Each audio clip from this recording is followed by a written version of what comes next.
Hello, everyone. Welcome, welcome, welcome. Hey, Halfling, good to see you, Tassinger. I know, I'm a little late. I had to do a little YouTubing before we get to the stream. No countdown today. We're jumping right into it, but we're not gonna do anything for a few minutes because we gotta give people a chance to get in here. But it is Spider-Man slash Spider-Man at Home Early Access Day.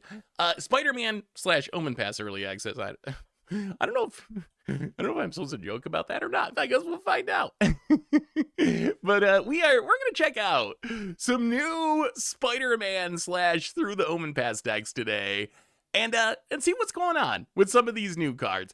Don't have as many decks as normal. Normally, if you ever been to Early Access Day, normally I have like 20 decks, 40 decks, a huge amount of decks, but we still have a pretty good amount of decks to go through. I think that the reason there's not more decks is actually just it's such a small set that there's really it's a small set, and then a lot of the cards kind of go together if you actually look at the set. And hello everyone, as we wait for people to roll in here, and we'll start playing some actual Magic the Gathering here shortly. Hey, what's up, Halfling? How are you? I have one of your decks here, Halfling. I have one of your decks, and then you inspired me to work on a superior Spider-Man deck with the list that you set. But I didn't play your exact list, but it was the inspiration to build around superior Spider-Man. Funkimo, welcome to the Fishbowl. Thank you so much for your subscription. Big scoop cheer for you. Thank you. Yes, that's funny. There's definitely some really cool cards to build around, but then like a lot of this set is spider stuff, and it seems like it's meant to be played together. We will try spiders. We're gonna give spiders a try. It's gonna be interesting. Christoph, for the 29th month, welcome back to the Fishbowl. Thank you so much for your subscription. Big scoop cheer for you. Thank you. How do they make a spider set and have the Golgari Legends be Kraven and Venom? I know. I don't know Spider-Man enough to, I have a Fleem deck. Fleem and Kefka. I think Fleem and Kefka might be friends. They kind of work together. Plus, I do kind of love Kefka, and then you can Fleem, and then you can discard a Kefka, and then play the card you discard. It should be interesting. What do y'all make? Swing for 0 for the 86th month. Welcome to the Fishbowl. Thank you so much for your subscription. Big soup here for you. Thank you.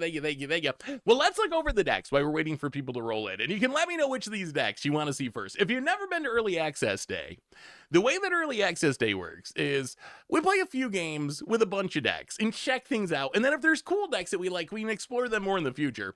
But here's what we got to work with today. So let me know what you're most excited about. So Rakdos Mayhem, I feel like we gotta try Mayhem, right? It's one of the two. I would say there's two big mechanics from the Spider-Man set.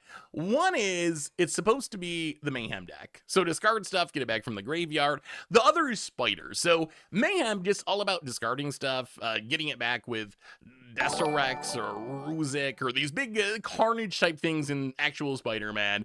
So interested to see how good Mayhem is. Definitely near the top of the list. Hey, what's up, the Mega Magic Carp? Badger, good to see a no name. And Elf, welcome to those Fishbowl. Thank you so much for your subscription.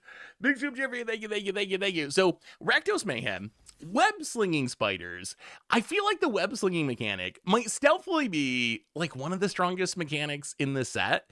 We had a bunch of one drops, so hopefully we can start putting things like Boris into play on turn 2, Eleni into play on turn 2. So just web slinging big spiders into play. Parker Luck, this deck's pretty janky. In web, yes, we in-web them into play. This deck's pretty janky. I wanted to see if it was possible to build around Parker Luck or Duskmourn's Claim. That's a card that being your upkeep, each player reveals, well, two players reveal a card, and each whose life equal to the mana value of each other's card, and then you draw those cards.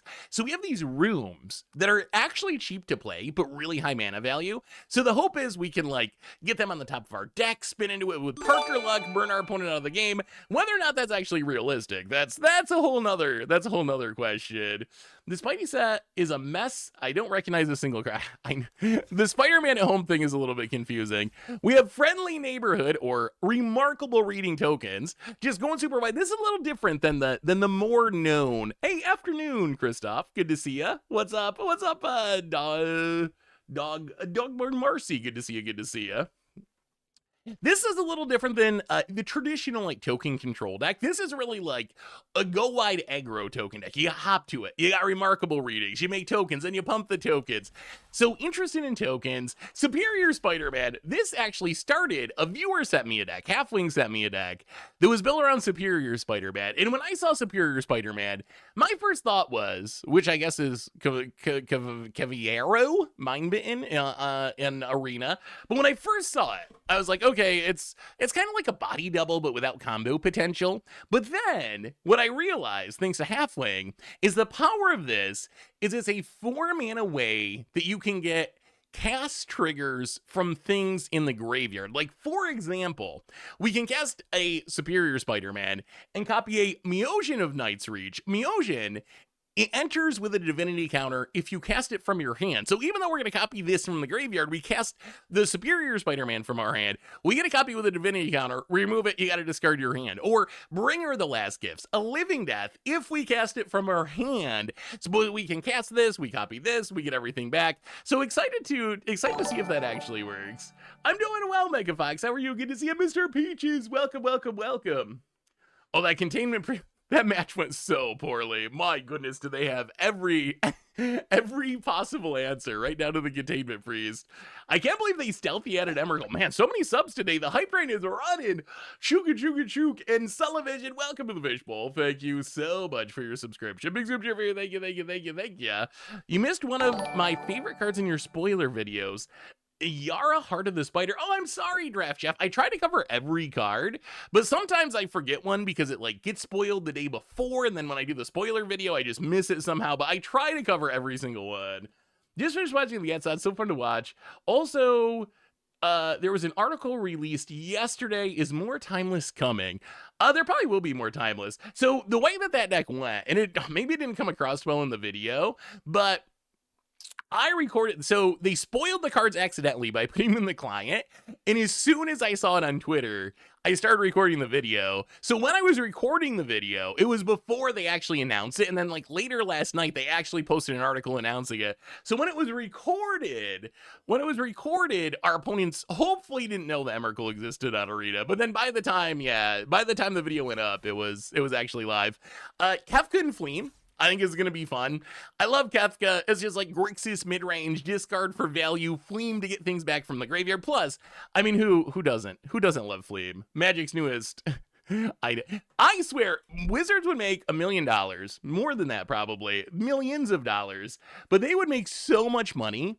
And I believe they should have the ability to do this. I don't know why they don't do this. You know, there's these companies that exist that just track social media, track Reddit, and when something becomes like a trending topic on Twitter or on Reddit, they just make a t-shirt for it and start selling the t-shirt like within minutes. So why it's hot and why everyone's talking about it, people are buying the t-shirt for the, whatever's trending on Twitter today. I don't know why Wizards doesn't do that with Fleem. Like, I would think if I was, maybe they just don't have the actual setup to be able to do this. But if I was them, I would have seen like the reaction to Fleem, and I would have like within a week, I would have had a Fleem Secret Lair drop going up for sale. Because I think if you got the timing right and they got it up right away, I think they would have sold even if it was reskins, just like reskins with Fleem art on them, it would have sold so much. And maybe it still will like 6 months from now, a year from now, but if they had the ability to do it super quickly, I think it actually would have been super popular. Like 1 hour tea, exactly like 1 hour teas. Like if they could do that with what is trending in the Magic community, oh, I'm sure we will get more Fleems in the future. It might be way in the future, but we will get them. Dogamith, welcome back to the Fishbowl. Thank you for your subscription. Wait, do you say it's your birthday? Get to watch Let's Play Magic on my birthday. Dogamith, happy birthday! Oh, dog. Seriously, I appreciate. I don't say this enough, but huge shout out to the people who are mods here. We have people who are they're so dedicated and so good. Seriously, I appreciate all of you. And happy birthday, dog. Like, you're here every stream. You have been forever. I really appreciate it. And happy birthday. I hope you're having an amazing birthday. Jay the Mind Sculptor. Hey, Seth, I'm homesick today. Oh, that sucks. Thanks for a stream to watch. I'm also animating something for my boyfriend for a 1-year anniversary gift. Really excited, but I can't say anything about it. So it's teased a surprise. So I'm telling you, wait, oh, so animating. like animating like a video, like animation, like fill animation. Like actually, oh, I always wish I could do that. I love animated stuff. I just don't know how to animate. I wish I did though. Your birthday was yesterday. Birds. Happy birthday to you as well. Happy birthday. As far as the rest of the decks, and then we're gonna do our reminders, and we're actually gonna get into it. Are you getting the Play-Doh secret? Let me see if I can find this. I don't know if you guys saw this yesterday. The Play-Doh secret lair. So I got a message from Neatuk. Speaking of unsung heroes, Neatuk helps keep things running around Goldfish and just does all this little stuff that's so big. But I get a message from Neatuk, and he was like, Wizards is really trying to help Hasbro sell Play-Doh. And I looked at the secret lair, and I was like, I mean, the secret lair looks cool, right? It looks fine. It's like for charity, the Play-Doh type stuff. It actually looks like that. The Academy manufacturer actually looks really cool made out of Play-Doh. I was like, oh yeah, I mean, the secret lair looks cool. He's like, no, like, if you watch the stream though, when they announced it, they spent like 10 minutes talking about how amazing Play-Doh is, and then announced the secret lair drop. I was like, oh, I didn't watch the stream yesterday, so I didn't get to see this. But he made it sound like it was just like 10 minutes of like an ad for Play-Doh, and then by the way, you can get an Academy manufacturer. The good news is they're adding this secret lair drop to Arena for some reason, which normally they don't do, which means we finally get Academy manufacturer on Arena. Plus, yeah, Polyraptor is pretty niche, but plus you can feel good about supporting a cause. Like the charity lair drops, one thing they do right with charity lair drops is they're print to demand, so you don't have the FOMO rush to like wait in line for hours and all that. You can just get one and you kind of feel good about supporting some charity. The money's not just going to Hasbro though, so yeah, it's coming up in a couple of weeks, I believe, the 29th to November. Yeah, they all look pretty sweet. So otherwise, rounding out the decks, Cosmic Spider-Man, it's literally all the spiders. Scion of the Earth spiders, all the spiders, a bunch of flip spiders, the Myria, which is Mary Jane. This is like the Spider-Man deck, except it's the Spider-Man at home deck because we're playing on Arena today. But it's just all the Spider-Man cards. Ghost Spider, I'm intrigued by Ghost Spider. This is a Play from Exile deck. We haven't had a ton of support from Play from Exile, but I think that Naya is actually really good. This is Ghost Spider in the Spider-Man set, but it's a big Jeskai card. When you play stuff from Exile, it gets even bigger, and then you can remove counters to impulse draw even more cards. So it's kind of like an impulse draw, discover Quintorius deck. So I think that one could be cool. Mr. Negative, basically trying to reanimate Mr. Negative, maybe blink Mr. Negative, just see what happens when you get a Mr. Negative on the battlefield. And then finally, this one's from Halfwing Senatid. This is a Gwenum or Grixis deck where looking to attack with Grixis and then play a bunch of stuff off the top of our deck, gaining some life along the way. So that's what we're working with today. Yeah, Ghost Spider does look fun. Yeah, Chomp, today's off. This week's off because of early access. Early access for some Omenpath. So reminders, and then we're gonna start playing. If you got decks you want to see, let me know which ones you're most hyped for. But reminders, replay YouTube. This is where you can find all the old streams, including this one in the future. Normal YouTube, tons of stuff coming up on there. Spider-Man stuff coming up, of course. Some sweet gameplay videos and more. So keep an eye out for that. A reminder that our sponsor is Card Kingdom. If you need some magical cards, you can get them over at cardkingdom.com/mtdgoldfish. Maybe get a sticker. I don't know if you can still get a sticker, actually. I say that out of habit. And then every time I say it, I think about it. I'm like, I actually don't know if you can still get a sticker. I got to stop saying that. And then the next stream I forget and I say it again. So I don't know if you can get a sticker, but ask for it because you might be able to get a sticker. I was playing that Gwenum deck with Beseech the Mirror instead of Gwenum in Standard and having a good time. It does look super fun. We have a Fleem deck. Kefka and Fleem together at last. All right, let's do it. So what are we starting with, chat? What are we starting with? Someone said Ghost Spider. You want to start with Ghost Spider? All right, let's do it.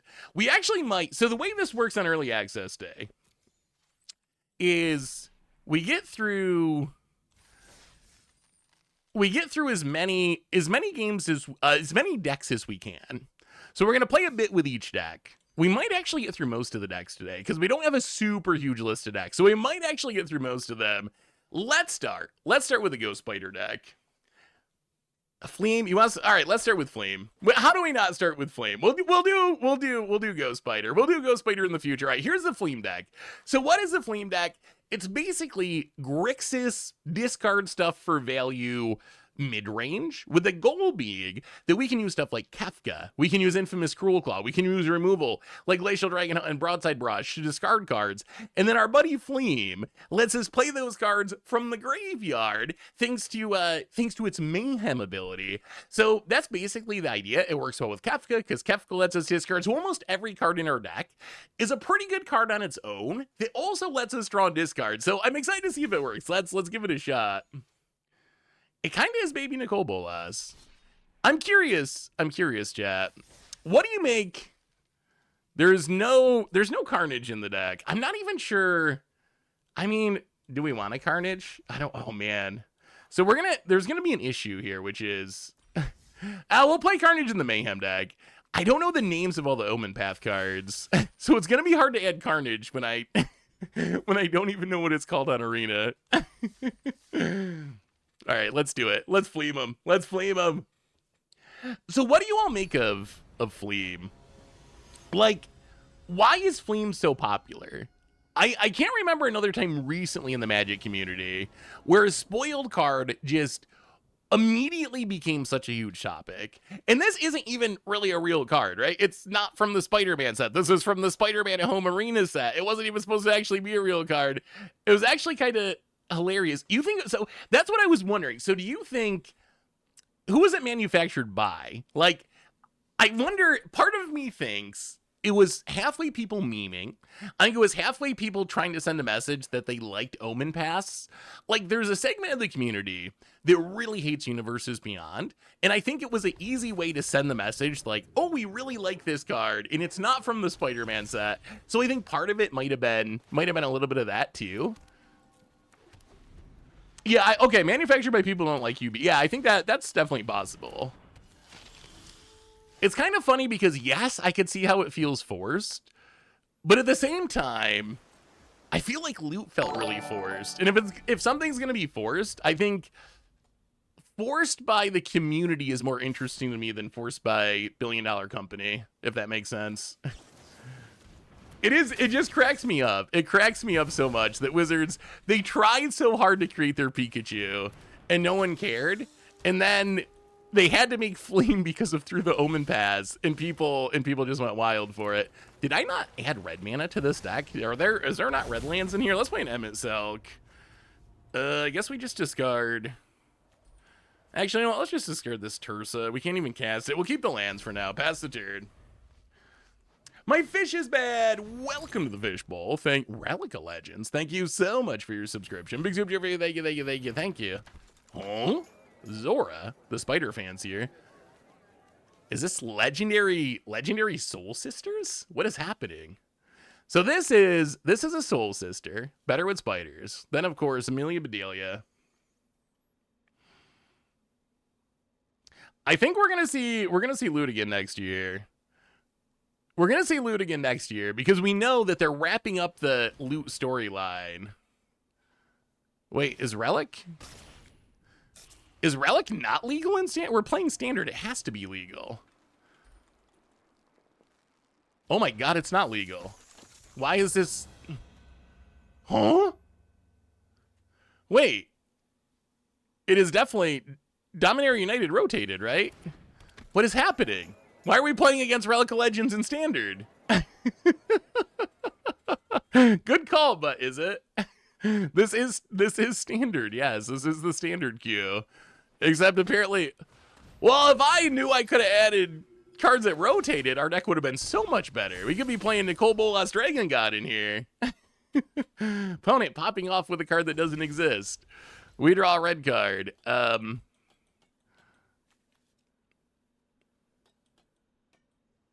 Well, let's go to Did I actually not add red mana? That can't be Oh, Fleem.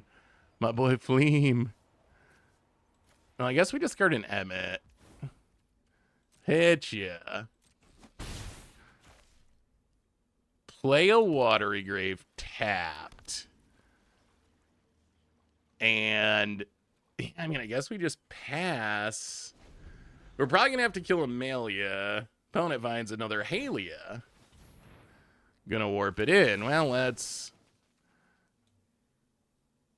just pay 3, kill the Amelia. All right, so we got red sources. We're just not drawing them this game. If only we had a Relic of Legends. Fauna gets in, hits us to 12. Halia goes away. Hey, it's red mana. Oh, you know what that means. You know what it means. We got to just play Fleem, right? It might not even win us the game, but we gotta do it. All right, let's Fleem. Get down, Fleem. Get in, hit ya. Do a little looting. Oh, there's Kefka too. Discard Quint's Insight, unfortunately. Don't have the red mana to cast it though. Pass the turn. Opponent, hold. Fleem. Is Fleem actually, maybe Fleem is actually good. Oh my god, an opponent! Opponent scoops it up to Fleem. They can't be Fleem. Wait, did we break it?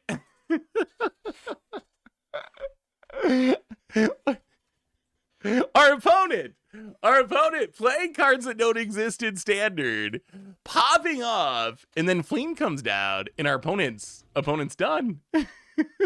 They got fleamed. They got fleamed. Fleem will be real in paper eventually. Love the video with OG Emrakul. Also, they spoiled Arena Anthologies for, personally, the cards I'm most excited to see, the Bringer cycle. What do you think of that cycle? Do you think it could work for against odds? I'd love to see you brew with these gems. Ooh, so Joe Geomancer, if you go back, oh, this is, I might have clicked the wrong link. But the Bringers, okay. If you go back, Joe, in the early days of Against the Odds, there's a deck where we played the Bringers to, I want to say, tutor Emrakul to the top of the deck to put it into play with Congregation at Dawn or something. But there is a Bringer deck from like a long time ago on the YouTube in Modern. The Bringers are super cool though. I imagine now that we can play them on Arena, we will probably do some more brewing with them. That's one of my favorite things about new cards being added to Arena is that we get to re-experience some stuff that we played like a decade ago in Modern in a new context that is sometimes pretty good. Opponent, all right, gonna haste in a Cross. All right, spider time. Well, let's crack the Fabled Passage. I guess we just get red. Get a red source. Take the beads. Well, ouch. Play the land untapped, and I think we just have to know where to run. Get rid of the Cross. We don't want our opponent rioting in their spiders. I swear everyone's playing spider decks today. So many spider decks.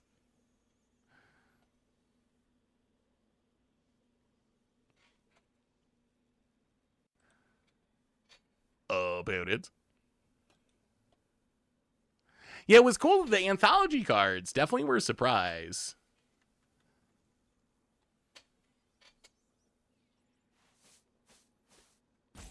But there's some cool cards there.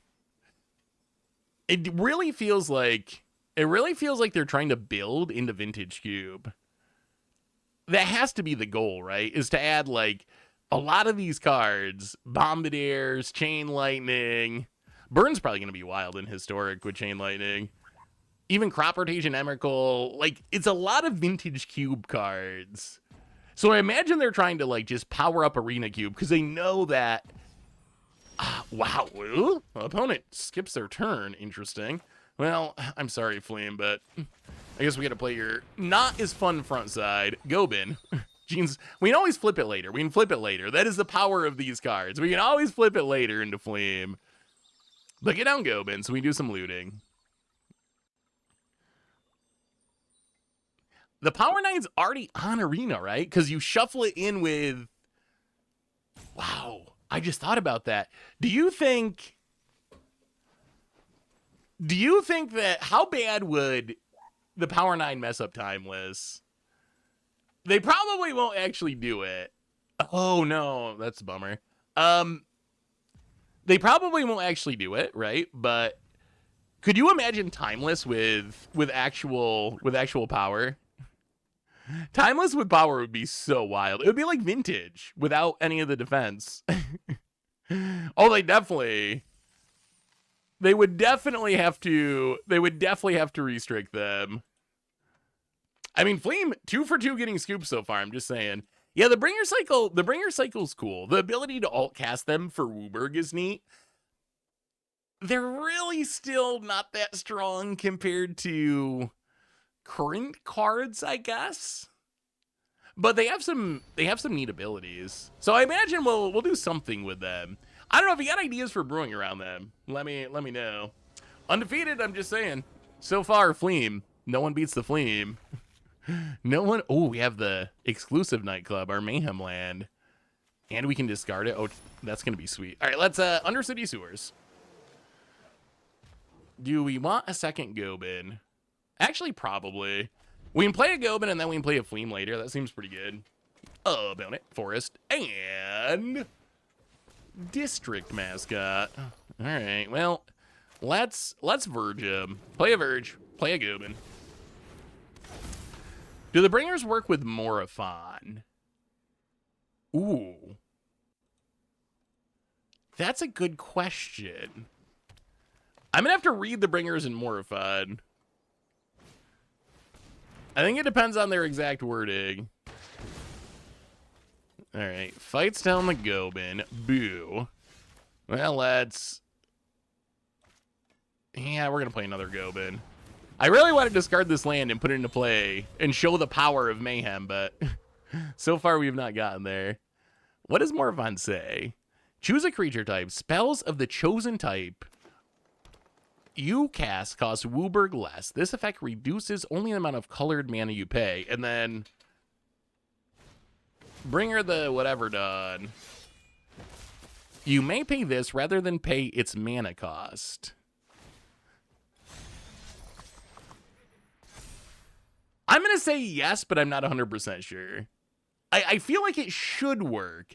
The only way it would not work is if it's like Morifon doesn't work with alt casting costs for some reason. If maybe there's some reason because of the alt casting cost thing, maybe there's a reason it doesn't work. But at first read, it seems like it should work with Morifon.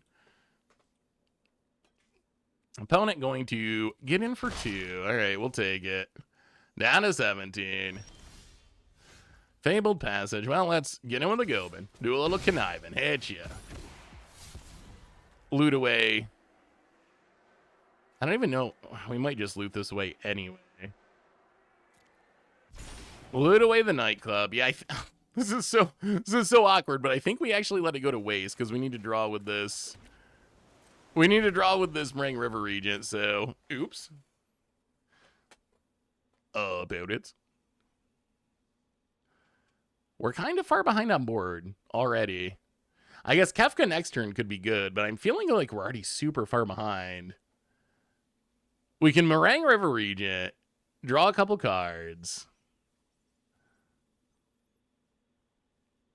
I don't know, maybe Kefka stabilizes. Maybe.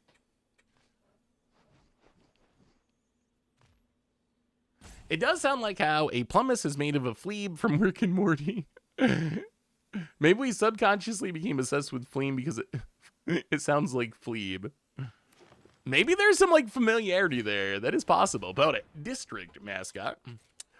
I remember Krim was so high on this card when it was first spoiled. Do you think District Mascot will ever actually have a home in Standard? Is it time for the Corgi to shine? Saddle it up. About it. Gonna do some attacking. There's no Wrath in this deck, so we don't have a full reset button, which is kind of awkward. Down to 11. At least it wasn't an Aboroid. If it was an Aboroid, we were just dead. Oh, another Paw Patch. Well, our opponent seems to be a believer in 1-drops. We will discard a Fabled Passage. Another Paw Patch with another baby. They just won't stop reproducing. Let's crack Fabled Passage. Wait, Abzan Dog's in Standard? Oh, maybe he's still high on it. It hasn't really taken off as like a card in tournament deck list yet, but Krim might still play it. Well, let's play Kefka. Discard a FOMO. Opponent discards a creature. Are we dead? I guess we gotta stay on defense. Oh! All right, there's death. A Boroid equals death. Saddles it up, goes to combat, grows the dorks. Big attack. Well, I will say the district mascot looked good this game. Down to 2, and there's no way we can empty our opponent's hand, but we can't stop the board. Well, go Kefka, gonna hit you. See, the problem is we didn't get a Fleem. If we had gotten a Fleem, our opponent would have just scooped. But that didn't happen this time. Green, OP. I actually feel like, man, it's a swingy format. Sometimes I think there's like such an incentive to play aggro, because I think sometimes if you just play a 1-drop into a 2-drop into a 3-drop, you just accidentally win. Want to see a hilarious interaction? Check out the card Audacious Swap and give the card Split Second. They can't cast the spell they find off of it. Wait, Audacious Swap.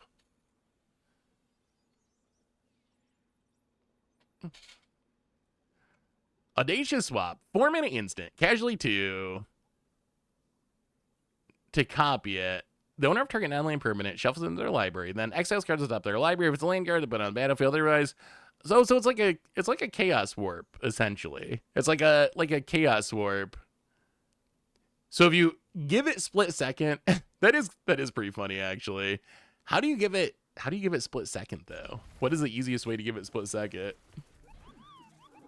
Well, Fabled Passage, go. Oh, found it. Starting town. Oh. I want to get red, but I think we have to turn on these Verges. Yeah, let's just take a swamp. Wow, that is a lot of Meringue River Regents. That is a lot of Meringue. Oh no, Gwyn's Insight. It would have been good if we could cast it. Opponent. Swamp. Monument to Endurance. Oh god. Thundering Falls. Well, not the best time for you. Glacial Dragonhawk gonna go to the graveyard. Pass the turn. Opponent. Swamp. Terminus of the Returned. Well, let's play a Verge. Pass the turn. What is our opponent doing? Terminus Monument. Well, let's draw some cards. And discard what? I guess just exclusive Nightclub's fine. Well, let's Watery Grave. Aw. Did we just play a Meringue River Regent and bounce their stuff? They can just replay it, though. That doesn't seem that good. Let's just let's play a Quinn's Insight. Play a Quinn's Insight, pass the turn. We can Meringue River Regent again. We will bounce it eventually, but I don't think we need to bounce it yet. Now let's catch the coil. Do a little digging. Discard a Bitter Triumph. Oh, Fleem, Fleem, Fleem. That's a Fleem. That's a Fleem. That is a Fleem. So we're going to discard Fear of Missing Out. Draw a Kefka. Play a Verge.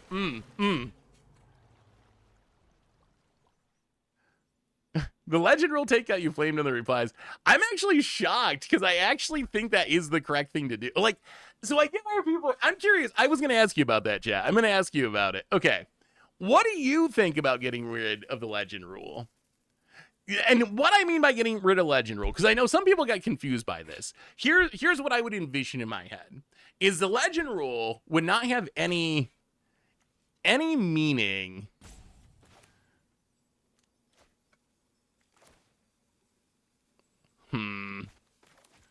Yeah, let's play Fleem. And then play the Flomo off the Fleem.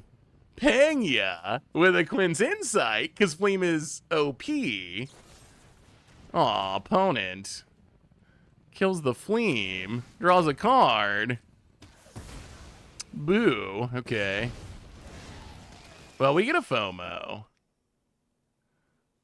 We will discard a... Huh. Guess we discard the Emmet Selk.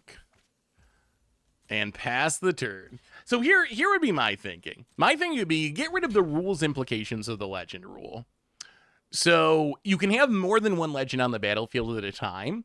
And then legendary would just be used... It would just be used to do two things. One is, it would be used to say, you can play this as your commander. The other would be, it would be used to add flavor, I guess, if that makes sense. It would be used to be like, this is a card that's a named character in Universes Beyond, so we got to make it legendary.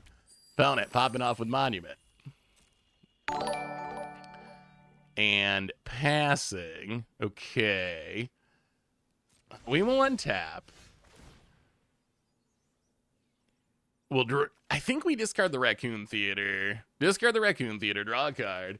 Unsalt 3, welcome to the Fishbowl. Thank you so much for your subscription. Big super for you, thank you, thank you, thank you, thank you. Get down the Kafka. A little awkward they got the Monument of Endurance, but not much we can do about that at the moment. We will discard Broadside Barrage. All right, draw a couple cards.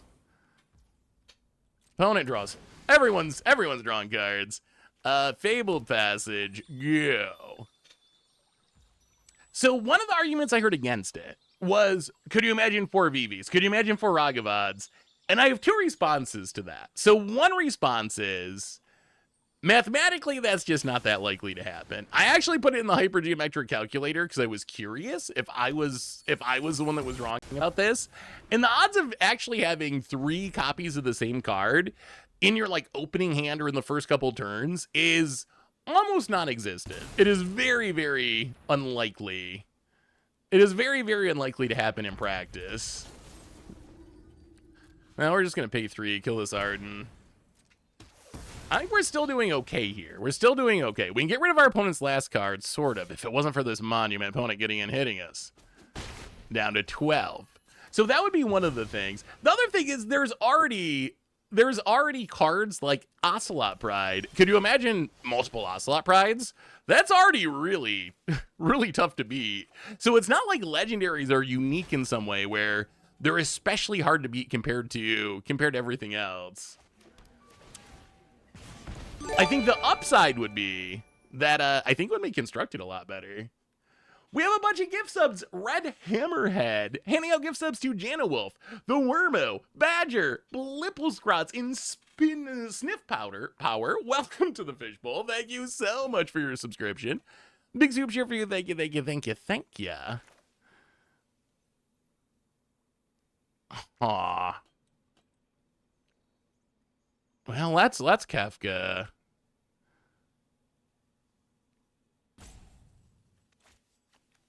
$12, $13.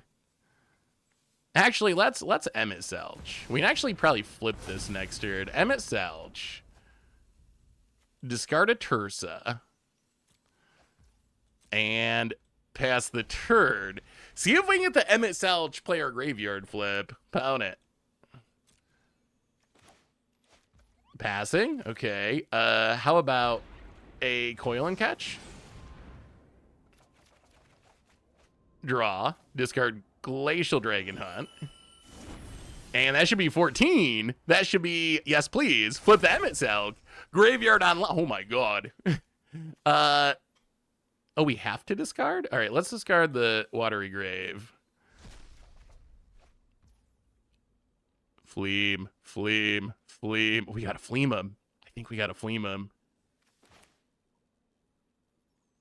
Yeah, we gotta Fleem him. Burn ya. And now we can play the things from the graveyard at a discount thanks to Fleem. Fabled Passage. I think we have a basic left. Burn ya with Quint's Insight. Crack the Fabled Passage, please. Please, basic. One more. Oh, one more. All right, get the Mountain. And then we can Bitter Triumph. Pay 3. No, we gotta discard, I think. Bitter Triumph. Discard. The Undercity Sewers. Burn ya.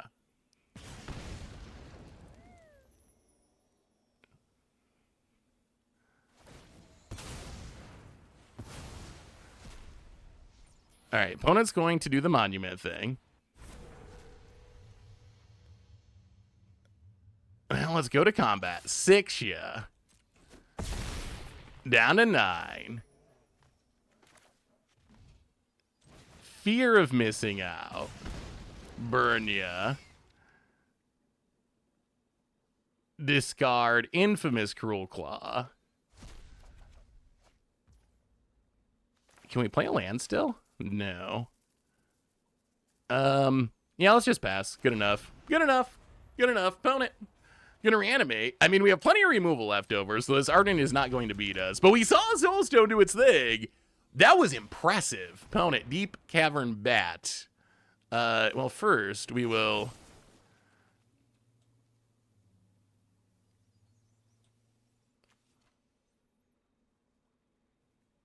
So if we discard a card, it goes to exile. Kill the Arden. Discard the Kefka.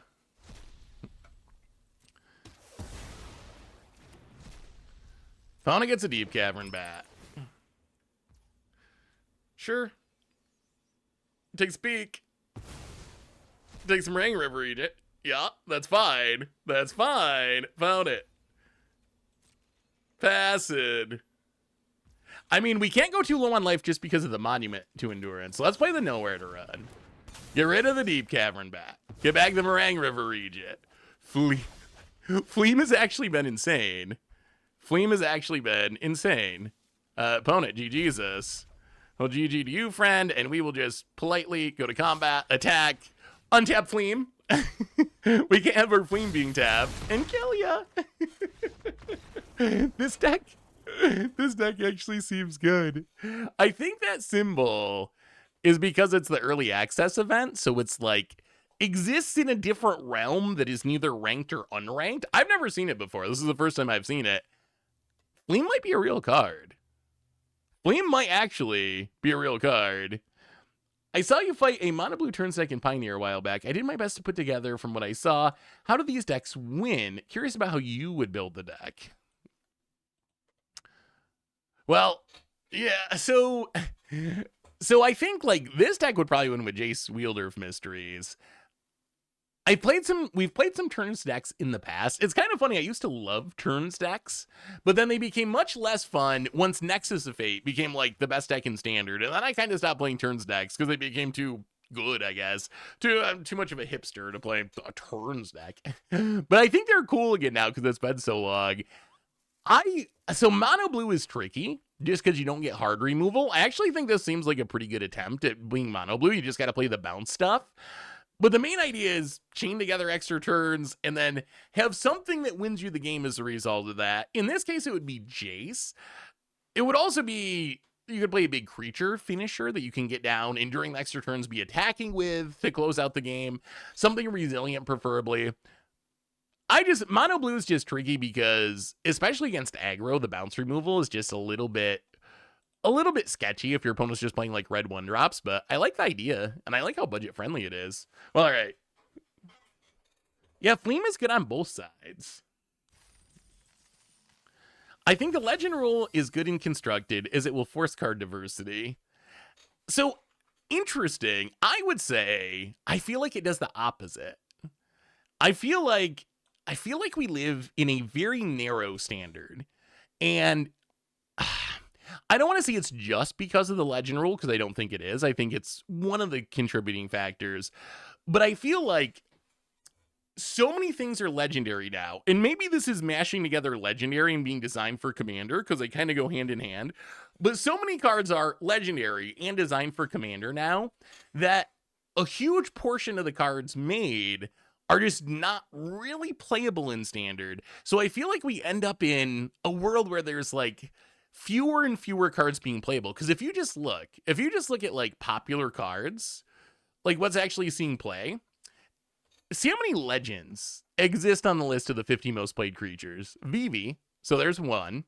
Light Shatter, that's 2.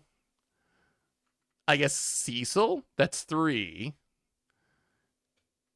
Biza, that would be 4. I guess a lot of Lord Skitters on here. Interesting. 5. Surrak would be 6. Axelon 7. Or an 8. So a little run here. 9. But the answer is not many. Not many. If you're a legend, the bar is much higher to get over. And even if you see like Lord Skitter, one of the most played cards, people only play one of them. So it's not like you're even playing it that heavily. The legends that get around that are like Vivi, that's just so absurd that you want to, if you have it, you win. If you don't have it, you want it. So it's okay to draw multiples, because even if you do, you're going to win if you have Vivi. So I think that having so many things being legendary just reduces the number of cards. Like, I can see the argument. That you're like, okay, so like, because things are legendary, when people build their decks, they'll just play like a couple of these and a couple of these and a couple of these and a couple of these, and we end up with way more cards being playable. I like that utopian view, but I think what happens in practice is people either don't play the legends at all because of the legend rule, or you occasionally see the one of like Lord Skitter thing, but instead of being more diverse, I think you actually just push a lot of cards out of the format and people play 4 of the best non-legendary cards.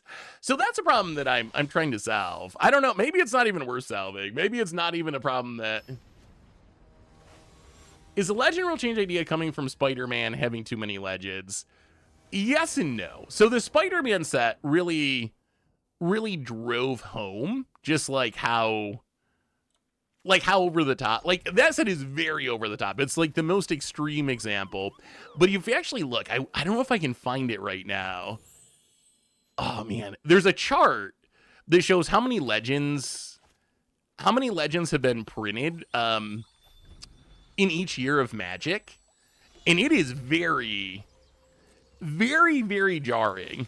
Like it's kind of wild, where if you look, like most of Magic's life, the number of legends printed each year is like very low, less than like 20. Some years it's like less than that even. So it's a very, very small number that were actually printed. And then the last like 5 years, you see this spike up to like hundreds each year. It's like, it's really, really very, very noticeable.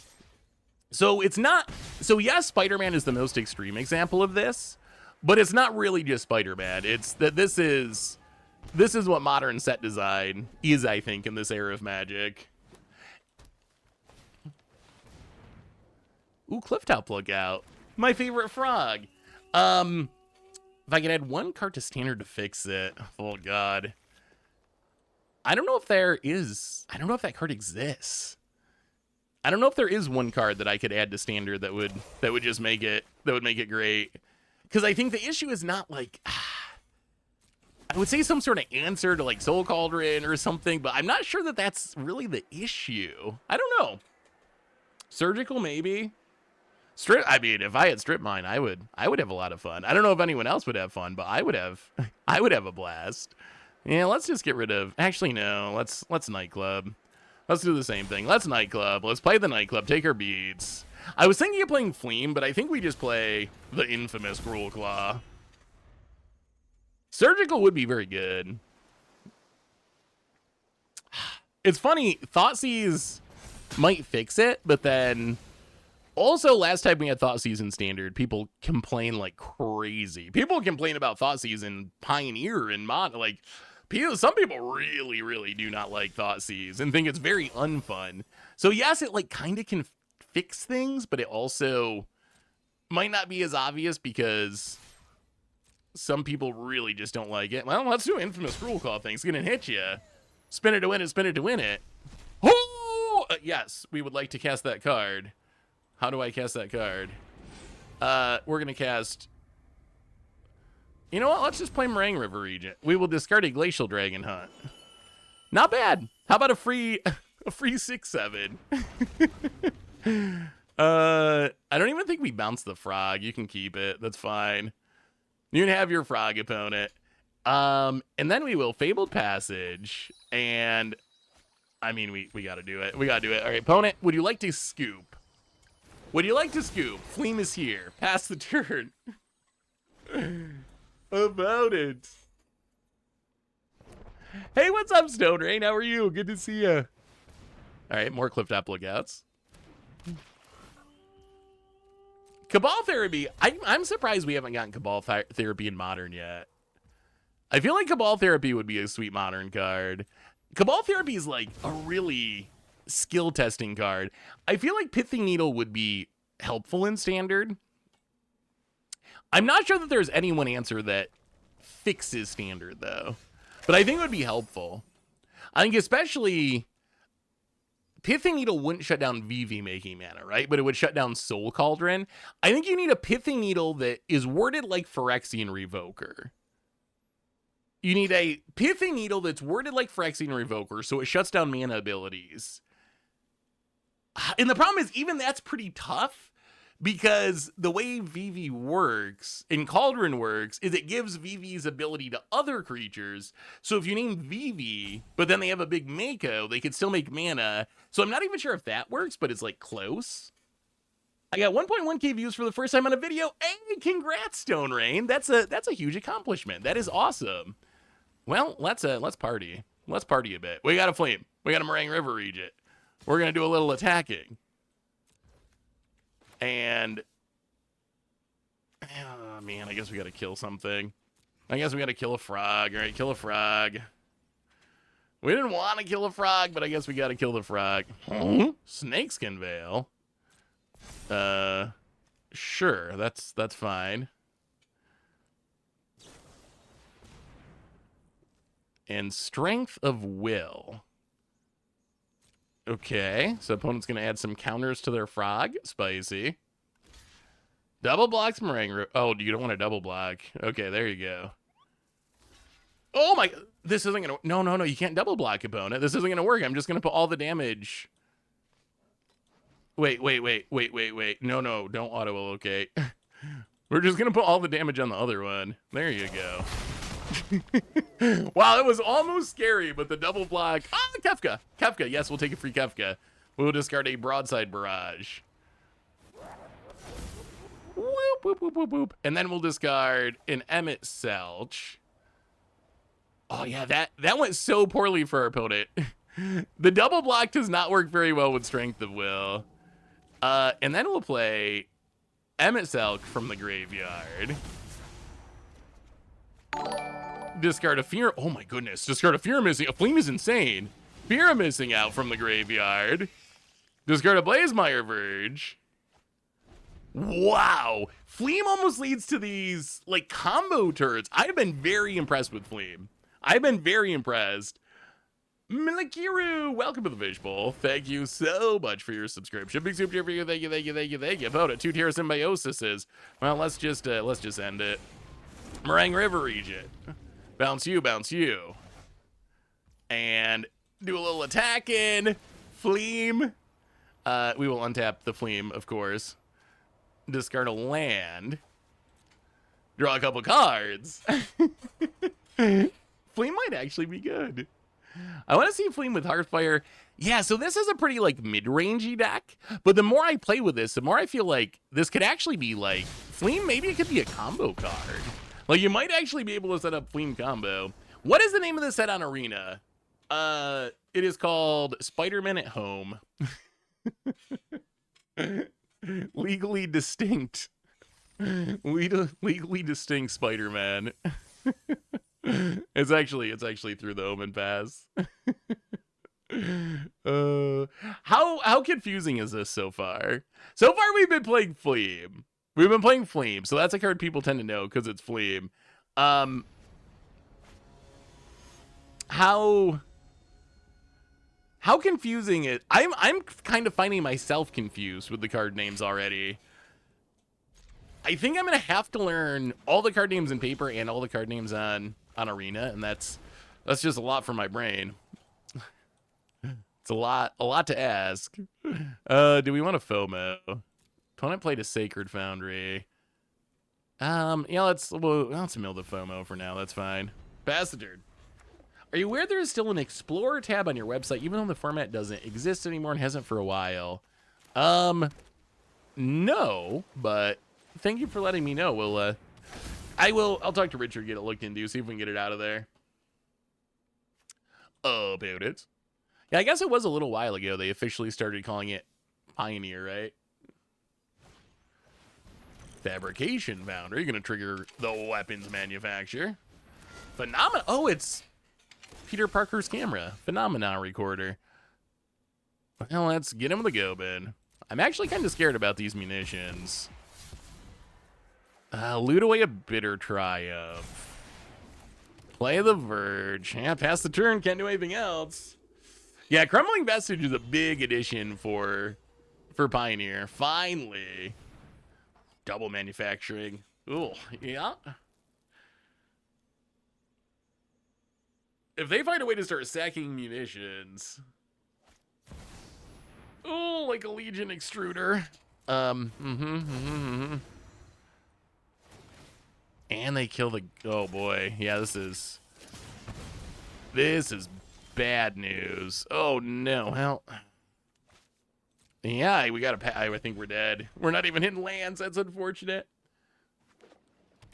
Why isn't Wizards giving the paper names in the description of the online cards on the website? I don't think they can. Like, legally, they can't. You got hit by the surprise Emrakul? Did you know it existed on Arena Labrador? Did you know? I think they legally cannot reference Spider-Man on any of this stuff. Because it would be, if they could, it would be such a cleaner solution to do like the Magic name and then put the Spider-Man name under it, so at least you would know it's the same card or something.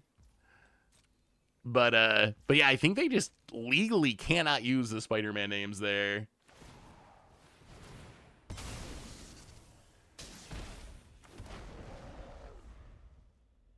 I started a new diet a few months ago. Going well, down 35 pounds. Hey, congratulations, Joe. That's a huge loss.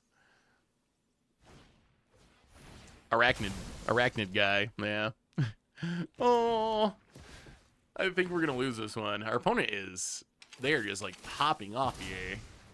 I mean, we're also doing nothing because we haven't had our land drops. So we're making it very easy for our opponent to pop off.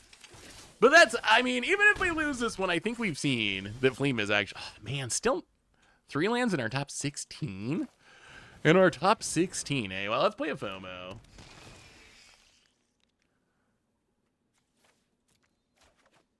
Ugh, all right, well, that is a land. Ugh, maybe Pumpkin Bombs or Knife Trick.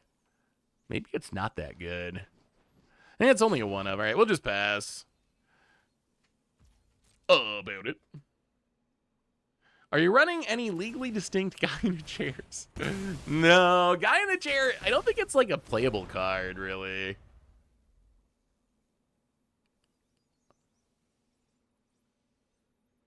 Oh, that part's actually nice, Flemmer. It also works on the Goldfish site. If you have like one of my deck lists, or actually any deck list, but all the deck lists that I made for today are made with Spider-Man card names. If you export to Arena, it's automatically going to turn them into the Arena version. So at least there is some integration on that end, which is nice. I think we might be dead. How did they sack everything? What did they play? Oh, they sacked him all to Fabrication Foundry? Yeah, all right, fair enough. Yeah, we got nothing going that game. The guy eating a sandwich. Well, we might as well finish it. We only got one more win or loss. One more game with Fleem, and then we're gonna move on. The guy in the chair, the guy in his garage eating a sandwich deck. It's very modern. I think we still need, I've been working on it, but I think we still need a few more cards to really put it over the edge.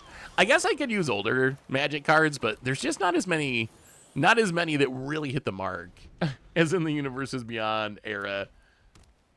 Ooh, Ellie Eldrazi, eh? Ah, spiders. Everyone loves their spiders. Well, let's play a land, and I guess we play a Gobin. Play a Gobin, pass the turn. Hey, Seth, check this out. A local LGS is offering the winner and runner-up at Magic, a Magic 30 booster pack is an additional prize for an upcoming RCQ. Attendance is that bad. Wow. How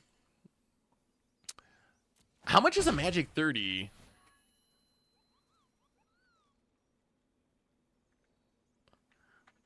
How much is a pack? I'm very curious. So they're about $300, which I guess makes sense. That's about what they were. That's about what they were when they went on. They were what, $250 when they went on sale, right? Ooh, Cosmic Grand Zenith. Huh. All right, Gobin. How about looting us into a removal spell here? Gobin. Oh, that's not removal. Well, that's. Huh.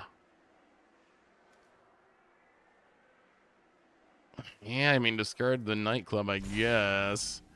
I don't even think the nightclub's been kind of worse than I expected, honestly. Like, I think I might have overestimated how good this card is. It's a really cool design, but now that I've started to play with it, there's a lot of times like this where we could play the nightclub and get a free land drop out of it. However, we actually want an untapped land more, so we end up not doing that, even though we could. And it kind of ends up going to waste. Not that it's bad. I'm not cutting it from the deck or anything. But I do feel like it's... Oh, this is going to be bad news. Cosmic Grand Zenith with Web Slinging, I guess, is kind of cute. Can pick something up and replay it. If you want to affect our hand, you got to name creature. But then if you name creature, you can't replay this and trigger Cosmic Grand Zenith. Goes with instant, okay. I mean, I don't think any of this is going to matter in the end because this Zenith is just going to make the board so big so fast. And that comes back. Trigger Zenith. So what are y'all thinking of the Spider-Man set so far? Well, let's kill Arachne or Yira and Oki. Donna gets... Oh, they made 1/1s. Interesting. Oh, we need removal. We need to kill this Cosmic Grand Zenith, like, now. Get in with the Gobin. Need more lands. Discard the Watery Grave. Well, chat, there's only one hope left in this game. There's only one hope left. And you know what that is? That is to play a Fleem and hope our opponent scoops in fear. Oh, all right. I think we're dead then. We tried. We tried. We had our best play, and our opponent did not go for it. I feel like Spider-Man set looks worse in early access just because people are trying to play a ton of cards together when you usually only want a couple per deck at most. Yeah, I was recording a video for YouTube before going live for the stream, and I swear, like, everyone is playing a spider deck. I think I played like 10 matches, and I think it was like Mayhem, a random Simic deck, 7 spider decks. And I think that it is... No, you can't. No. Right. Oh, I tried to scoop to keep our Fleem from getting exiled, but not in time. Well, if we can get rid of the Dusk Rose, we get back Fleem. And then our opponent will undoubtedly scoop. We're kind of dead, opponent. I don't know why you're... Oh, you're trying... All right, trying to figure out a web sling. All right, we will scoop it up. Yeah, I think it is true that I'm not sure there's going to be a deck that comes out of this. If there is a deck, something like mice that we saw in Bloomborough, it's probably got to be Mayhem or Spiders. Those are the only two that are kind of realistic. I think it's probably going to be Arachne in Tax's decks and like standalone good cards in decks. So I think the meta is going to be even goofier than usual. I will say, Fleem impressed me. Fleem actually really impressed me. And I think that we will definitely see more Fleem in the future because this was a pretty fair, like, value-y way to play Fleem. But I think that there might be some combo potential with Fleem. Think of, like, remember the Eggs deck we played? Like, it makes spells you cast from a graveyard cost 2 less to cast. So if you can play 1 or 2 mana colorless things that enter in loot. You discard a thing, you play it from the graveyard, you do it again, you do it again. You might be able to like combo off and go through your deck. So Fleem actually has me kind of intrigued. If you plot Norman Osborn, could you cast Green Goblin for free? Yes. As long as there's, I'm trying to think, as long as there's not any restriction on it, right?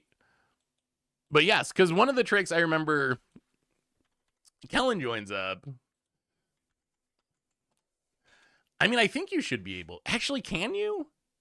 You got to be able to, right? Because plot still lets you cast the card. Because there was like a Kellen joins up deck where you would plot and cast like the expensive side of Bramble Familiar. I imagine that you can. You should be able to. All right. What are we playing next? What do you want to see, chat? You want to see Mayhem, Spiders, Superior Spider-Man, the Ghost Spider deck, Mr. Negative? What is your vote? What is your vote, chat? Hey, what's up, Higher MTG? How are you? Good to see you. Good to see you. I really enjoy watching the Goldfish Crew, but Universes Beyond and the Omenpath nonsense is terrible. I mean, I do not disagree with the fact that having 2 sets is kind of terrible. That is no doubt about that. It is not the cleanest solution to anything. I see a lot of votes for Mr. Negative. All right, let's reanimate Mr. Negative. Okay, so Mr. Negative into Mayhem. Those I think are the next ones. We'll get through more of them too. So this deck, this is about Withar, Cocoon Keeper, who actually looks pretty sweet. I gotta say, Mr. Negative looks cool, but I don't even know what that guy's. Were you ever a little kid? Were you ever a little kid?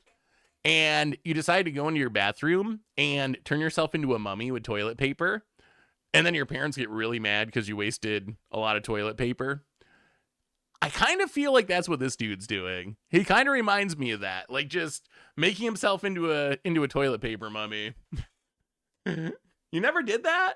See, we had to stop doing that because we were super poor growing up. One of my... I remember this is my little brother's because I remember my little brother being so upset because they had to go to youth group, and they played some game at youth group involving toilet paper. And then after the game, after the thing ended, my mom made him go back in and pick up the toilet paper because she's like, we can use that. We can use that. And he was so embarrassed by it. Hey, Seth, I wanted to say I really like your upgrade budget video that you played on Last Mucha Brew. Hey, thank you, Chicken Guy. So what is this deck trying to do? So there's 2 ideas with this deck. One is we just reanimate Mr. Negative, we swap life totals, and then we can like Parting Gust to blink it to draw a ton of cards, shenanigans like that. The other plan is we have Herald of Eternal Dawn. Herald of Eternal Dawn makes it so we can't lose the game, our opponents can't win the game. In theory, that makes it possible for us to win with Mr. Negative or with our, because we can get a Herald, we can get to negative life total, and then have the Mr. Negative come down to swap life totals with us at negative life totals, which would make our opponent die on the spot. So that's the plan of the deck. Basically, what do you do with Mr. Negative? How good is Mr. Negative? That's what we're finding out. Well, let's Mr. Negative it.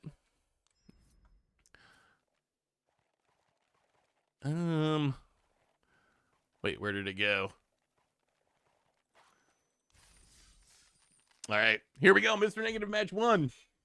Yeah, I think Mr. Negative is... Mr. Negative actually looks super cool, I will say. The art on Mr. Negative looks cool.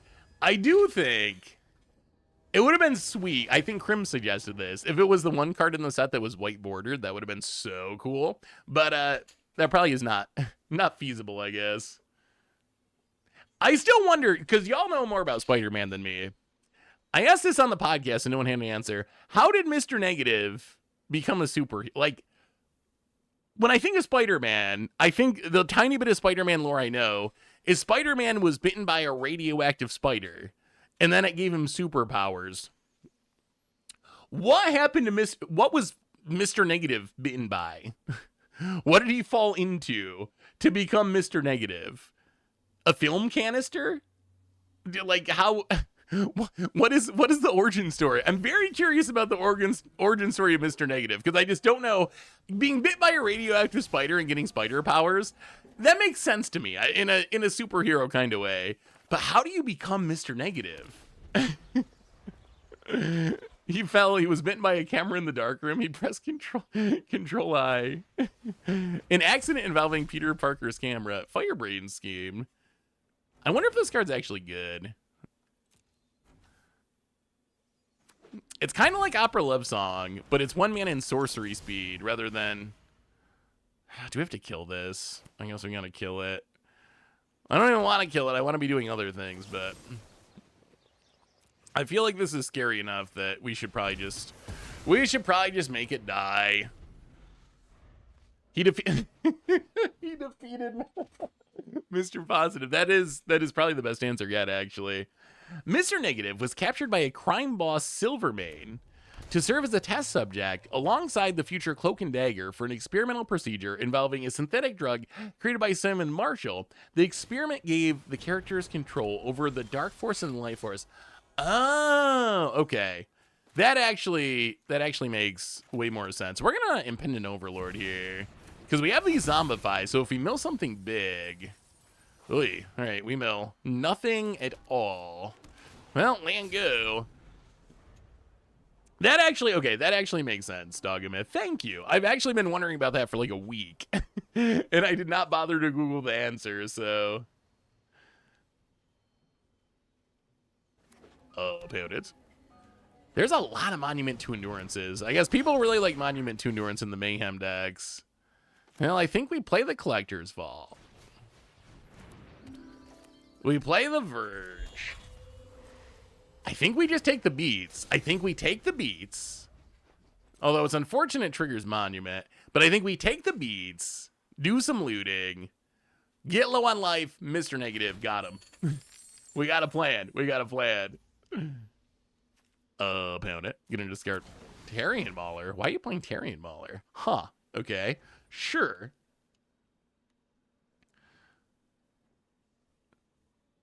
Let's know that he...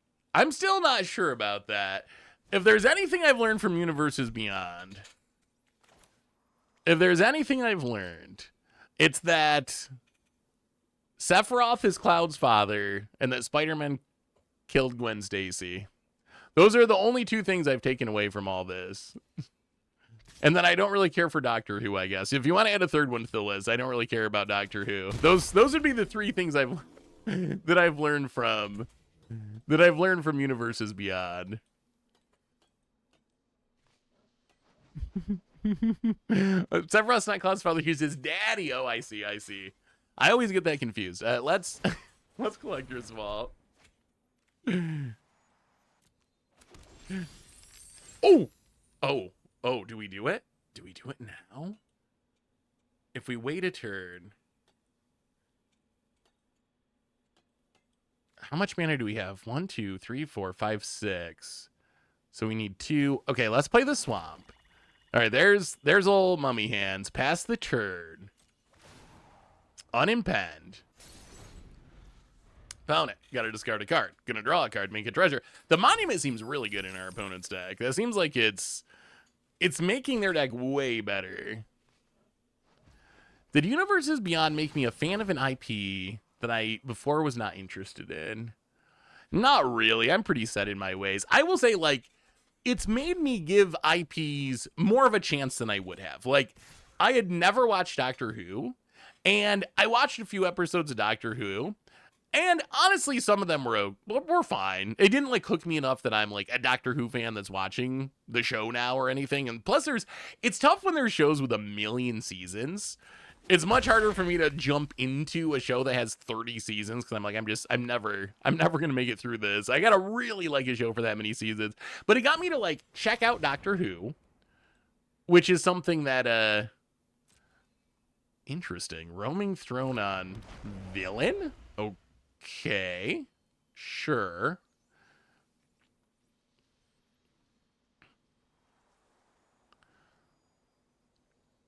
But it got me to check out Doctor Who. It made me intrigued by Warhammer. Not enough that I've actually played it, but it made me learn about it.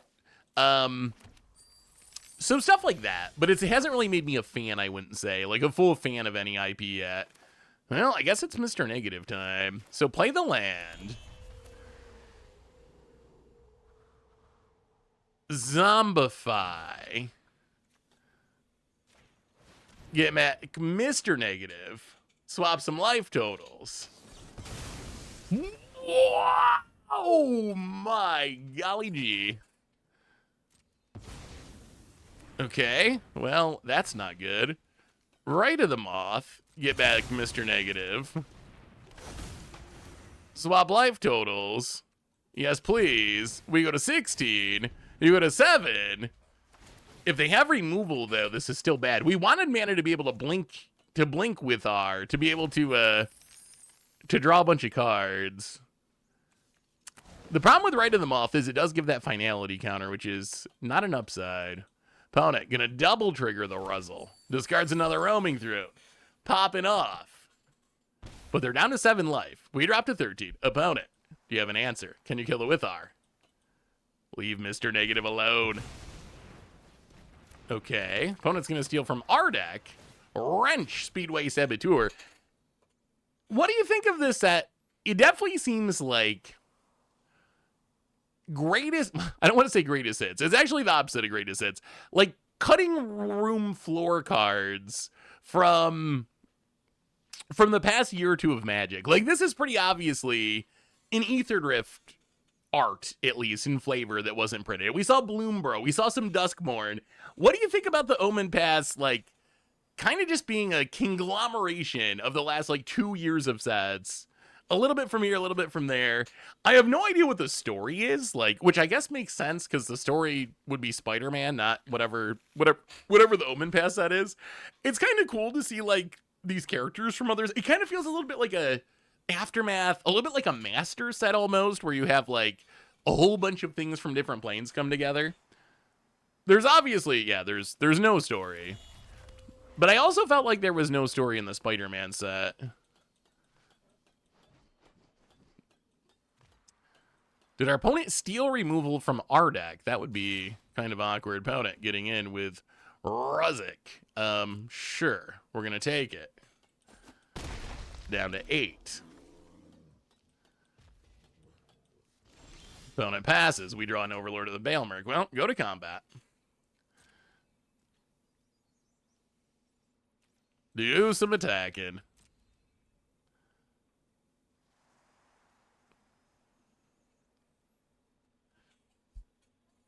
I don't even know if we wanna...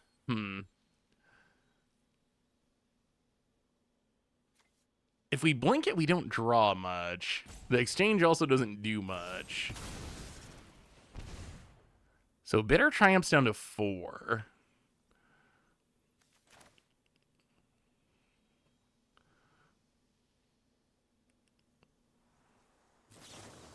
Well, let's blink it.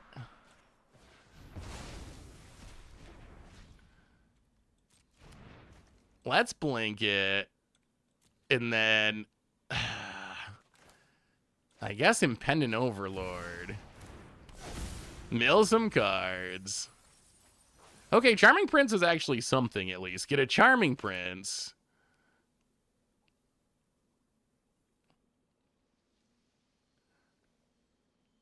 Play Charming Prince. Oh, what are we... So this Mr. Negative is actually very awkward. So if we exchange life totals, we draw cards...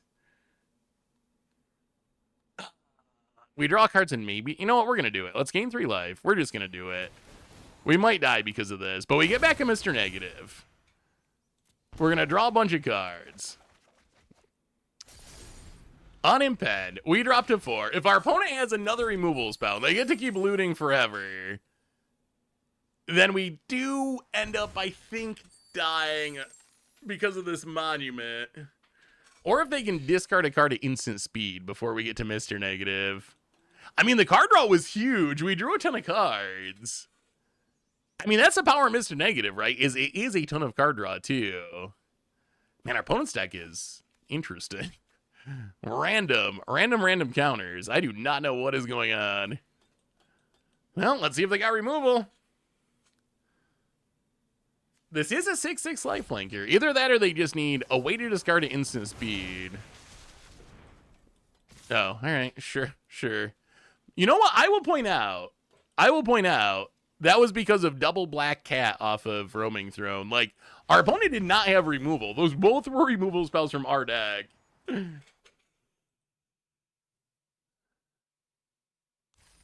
Well, you gotta remember Mr. Negative, or whatever he's called on Arena, he has lifelink, though, so he'd gain a ton of life. If our opponent has another removal spell, then, like they did, then we're dead on the backswing. Yeah, I don't know what our opponent's deck was trying to do. I have no idea what it was trying to do, but it kind of worked. Wrench, of course. That's what I meant. I mean, that's kind of what Mr. Negative does. I mean, this hand can do the thing. Like, really, just swapping life totals is kind of mid. But if you can swap life totals and then draw 10 cards, that's when you actually got a card. Well, let's keep it. Opponent Stomping Grounds, eh? Well, let's, I guess, just lead on the tap land. Tap land, go. There's a Herald, too. I really want to get the negative life kill. I feel like the negative life kill would be hilarious, but... about it. Starting down. And Collector's Cage. Okay. I mean, Collector's Cage is scary. Let's play a land, get down a Collector's Vault. Go. Mr. Negative, Death Shadow is an alt-win card. That's a cool idea. The only problem is you gotta have a way to get it into play, because Mr. Negative is 7 mana.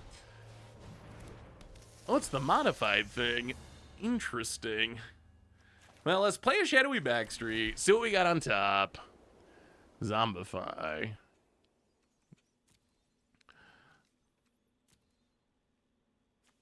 I think we mill the zombie. We already have 2 reanimation spells. Let's mill the Zombify. Pass the turn. We might have to answer this thing. Alana and Alana. Okay, then I guess we have to answer that thing. Actually, do we? Do we actually care? Or do we just let our opponent do whatever and then Mr. Negative? You know what? Oh, it's gonna get so big. You know what? I think we're gonna let it go. We're gonna let it go. Fine. We'll take the beats. Get in there, opponent.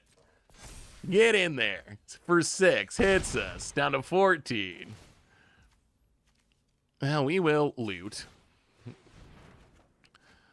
Discard a Herald of Eternal Dawn. Found it. Impulse draws. So we draw Zombify. Well, let's loot. We need to hit lands. Actually, I think we gotta wait. Let's pass the turn. Next turn. Next turn is when Mr. Negative might hopefully come down. We just have to not die this turn. Missing land drops is making this way harder. Llanowar Elves, okay. Second Collector's Cage. Well, let's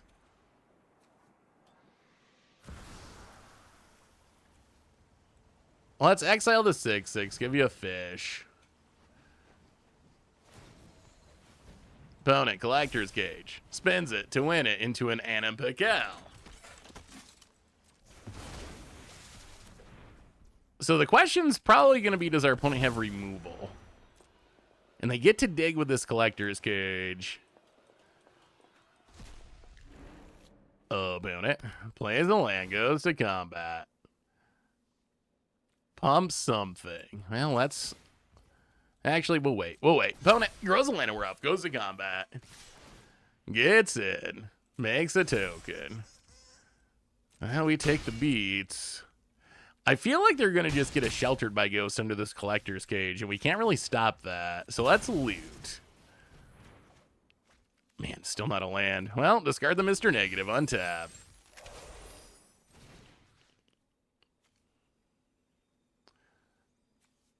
Yeah, I mean, let's I guess do it. Ah, no, we got to get the Angel, right? Let's get the Angel first. Let's get Herald of Eternal Dawn.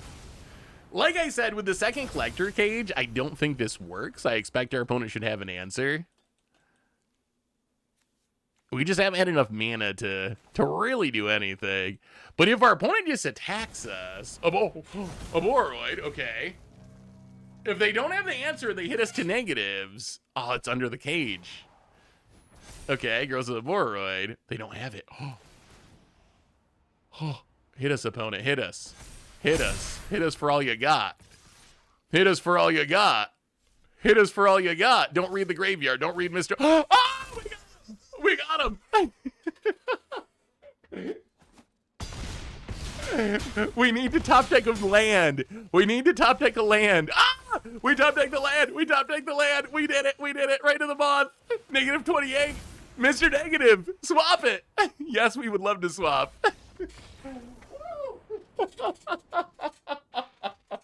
I can't believe that happened. I can't believe that happened because it was in the graveyard. So our opponent could theoretically see it coming. I thought once the Mr. Negative went in the graveyard, I was like, there is no way. First I thought, well, they're gonna have an answer with the Collector's Cage, and then I thought there's no way they're gonna attack us to negatives, but our opponent just they just went with it. They just went.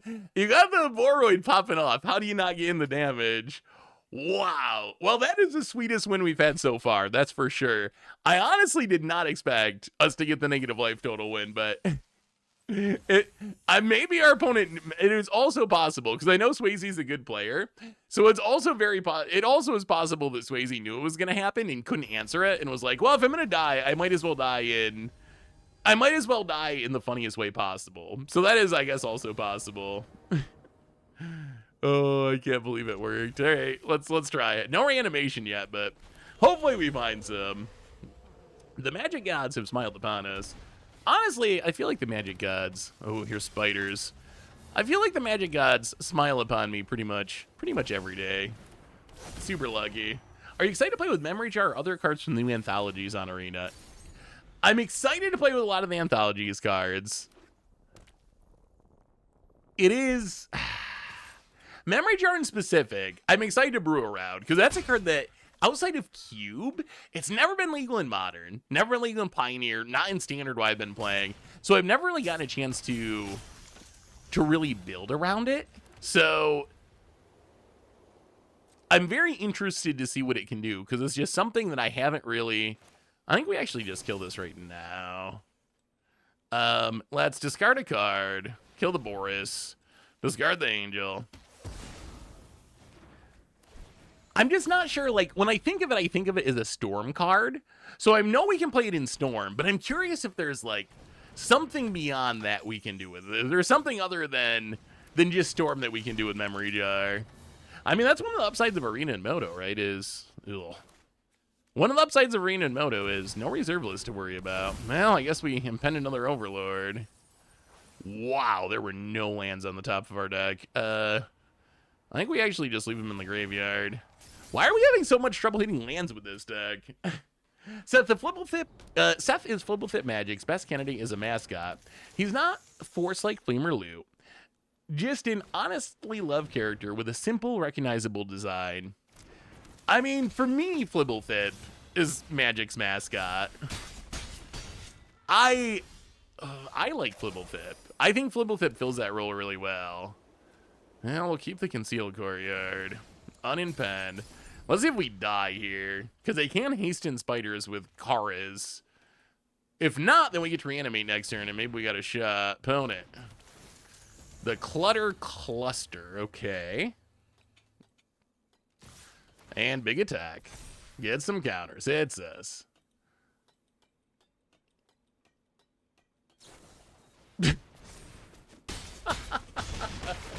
Alright.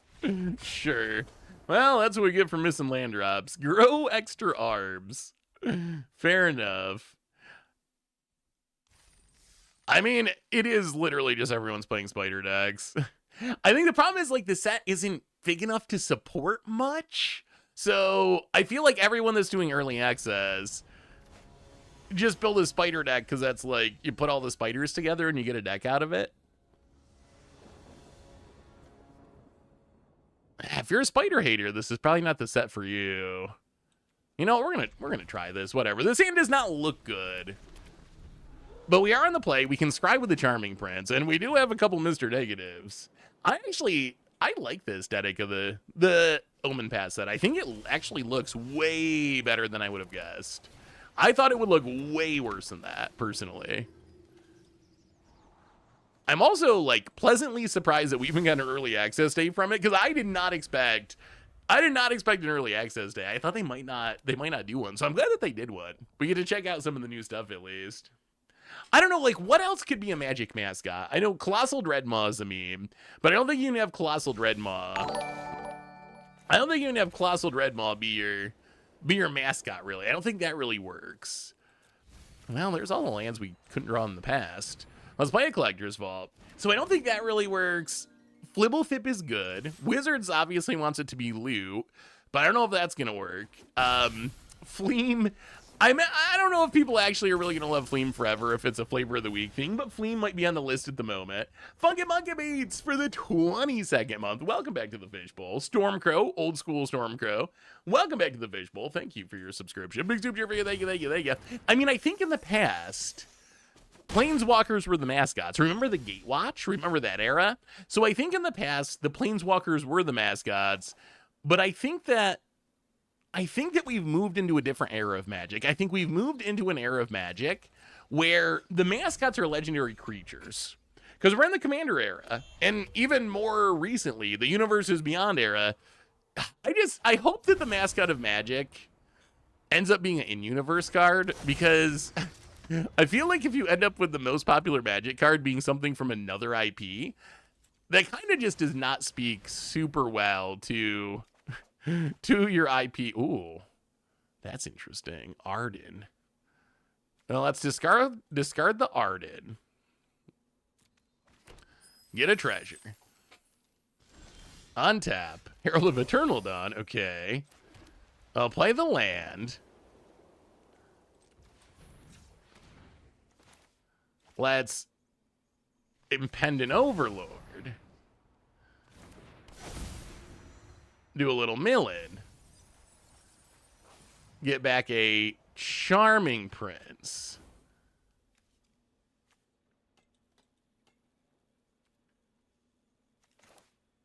One, two, three, four, five. Are we at risk of dying? Not really. Each legendary spell. I mean, I don't know. Maybe we just die to this in web thing. Like, they can play any legend that's one or more colors for 3 mana. What is the scary? Okay, chat. What is the scariest thing they can do with this? So they can play legendaries that are more than one color. No, one or more colors. Oh, God.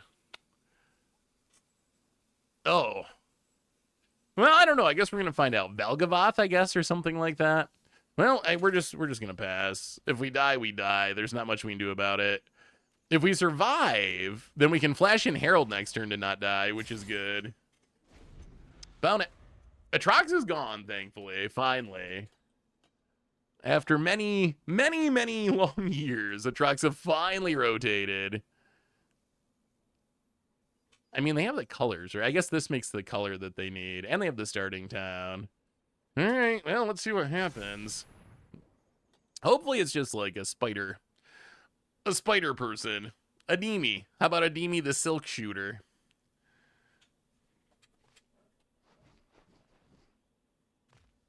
About it. The true MTG mascot. Floated Toad. Oh, man. Old Magic art. Wait, what is this? Oh, okay. Wow, opponent's not even web slinging anything?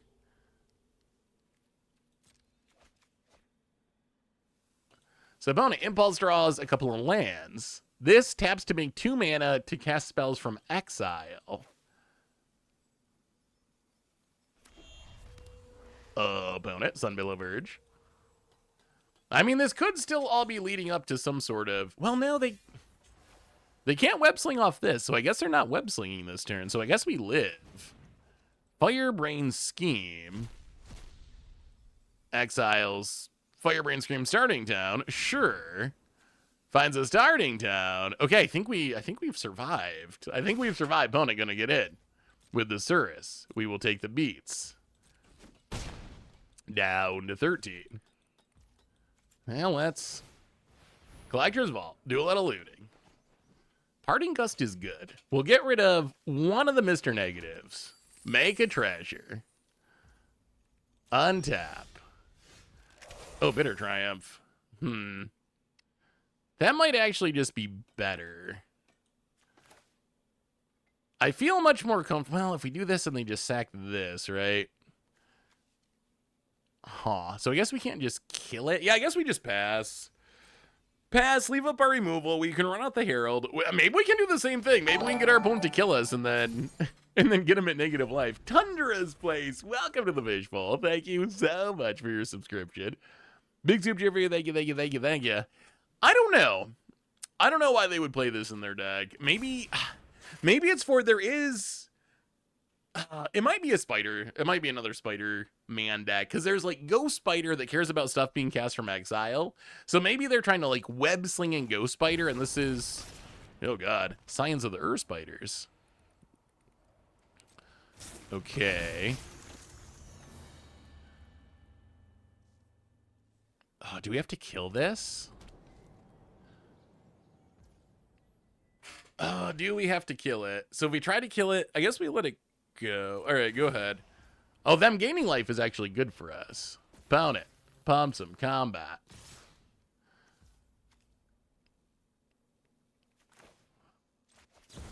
Well, let's 5, 9, 10, 11, 12. Yeah, let's flash in the Herald.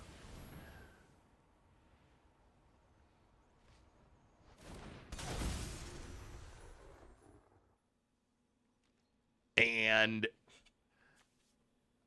do we block?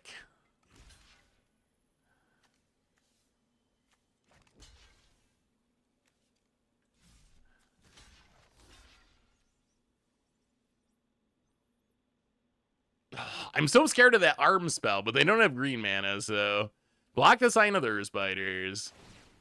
About it. I don't think we can just trust that we should go into negative here. Opponent hits us. Wait, was there a web animation? Did I miss it? Well, 1, 2. Let's loot. Let's loot with the Collector's Vault. Okay, there's a land. That's good. So we find the land. Discard the Overlord. Play a Charming Prince. Scry 2. Keep the... Do we need the land? 1, 2, 3, 4, 5, 6, 7. Yeah, I think we'll keep it. We'll keep the land. Play the Godless Ride. Pass the turn.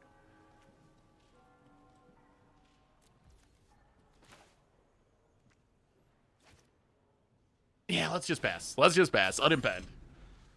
Yeah, we can hardcast next turn. The question is, can we get our opponent to kill us without losing this Herald? Like, can they get us to negative life?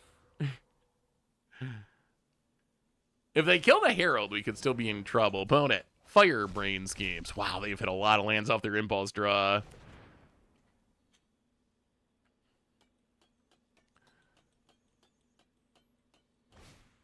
Opponent, Twitching Dow. And Llanowar, okay. Sure, all the mana dorks, that's fine, opponent. Sign of the Ur Spiders, triggers, grows. No attacks. Opponent, you're supposed to get in there. You're supposed to get in there, opponent. Next turn, I think we will attack. I think that makes sense, that swinging out incentivizes them to swing back. Valgavoth, Terror Eater.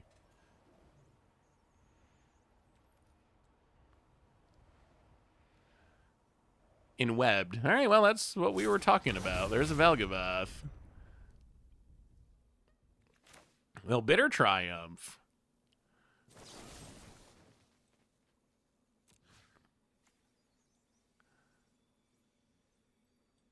Kill the Velgavoth. 1, 2, and 3.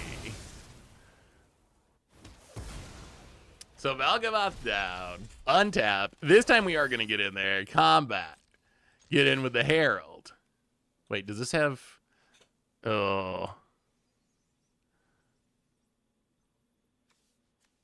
So they could double... Well, if they double block, we kill one, I guess. All right, let's get in with the Herald. Opponent takes it. Down to 16. Okay. Shh. Don't say anything, chat. Don't say anything. We don't want them to know. Reality Falcon, sure. Do some impulse drawing. We don't want them to know. Big Spider-Man thing. Okay, sure. Kill us, opponent. Kill us. You got to get us to negative, because then all you got to do is draw a removal spell and you win the game. It's simple. It's easy. Don't look at our graveyard. Don't look at the mummy guy. Don't look. Don't think. Don't think, opponent. Just attack. All gas, no brakes. You can do it. Opponent, gonna play a Nia. Sure. Come on, opponent. Come on. Opponent. Gonna web sling out another spider. Not Spider-Man, man. Kren, the Spider Brood. Sure, pick it up. Yeah. Gets a counter. Oh, think of all the damage you can do. Think of all the life you can gain, opponent. Think of how cool it'll be. Everything gets haste. Everything gets lifelink. It's so good. Oh, we got him. Oh, this is the best day ever. Oh, this is the best day. Oh, it's the best day. About it. Cannot resist. All the way down to negative 15. All they need is 1, 2, 3, 4, 5. We don't even have to loot. Well, I think it's time for with our Cocoon Keeper, probably better known as Mr. Negative, and opponent.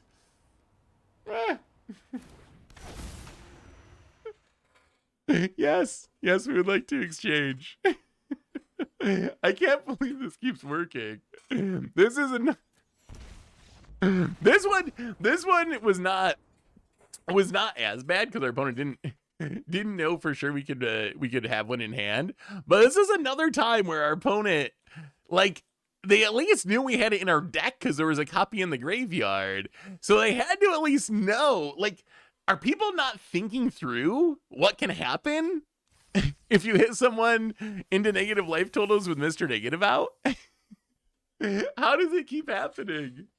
I mean, people, you got to get in the damn. Well, I mean, in that case, you have Cosmic Spider-Man. Everything has lifelink. Everything has haste. It really incentivizes you to get in there.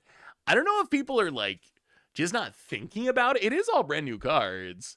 But that's the second time we've got someone for trying to kill us and putting us in negative life totals. I didn't realize you could get negative life points. Is it new or am I totally out of it? You've always been able to get negative life points. It's kind of rare because there's not many cards in Magic that can do it. It really has to be an effect that says you can't lose the game. And then you also can't pay life into the negative. So if you have an effect that says, like, pay life, you can pay down 2-0, but you can't pay negative. You can't pay life you don't have, basically.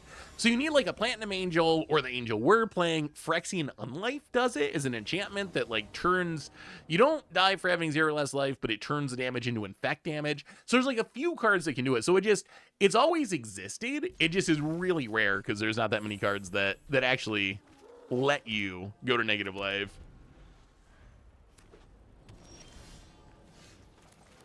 Yeah, let's just Collector's Vault. If you want to peek, $50 budget Katira Commander. Ooh. Oh, we're already avataring. I think the avatar set's gonna be sweet. I actually have really high hopes that the avatar set's gonna be not only really good, but I think it's gonna be liked. I think people are gonna like Avatar. I'm hoping that the reaction is going to be more positive. Whenever you cast a spell during an opponent's turn, you get an experience counter. Whenever it attacks, you may draw a card for each experience counter you have. If you do, discard a card. That looks sweet. Tons of, like, instant speed stuff. That looks fun. Opponent, what is this? Oh, it's the modified thing. Sure. Gloria. Well, that's Gloria. Do a little looting here. Get rid of a Godless Shrine. There's an Overlord. Yeah, let's just run out the Overlord. Well, do we? Yeah, let's run it out. Might as well. It's big enough to block.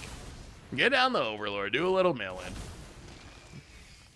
Can we hit a creature? No. But we get a 5/5.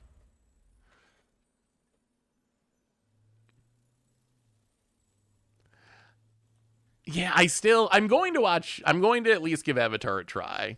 I don't know if we're actually gonna, if I'm actually gonna make it all the way through. We'll see.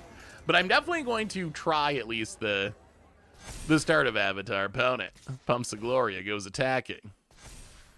Yeah, I mean, I think we'll trade. Might as well get rid of it.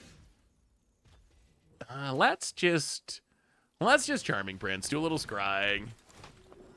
Such a weird deck to play. It is not normal. Oh my goodness. Well, I mean, yeah. I think we'll keep both of those. I think we will keep them both. Play the land, pass the turn. Oh, we can actually Arden next turn? We can Arden... Wait, Arden's 8? Oh, we can't Arden next turn. In 2 turns. Arden reanimate something? That seems pretty good. I feel, yeah, it's so funny to me. But I think the Avatar is probably going to get the Final Fantasy treatment. I honestly, am I off base to think that Final Fantasy is actually a really good set? I feel like everyone likes that. Oh. Wow, good thing we didn't, okay. Good thing we didn't discard anything earlier. Opponent going to get an Overlord.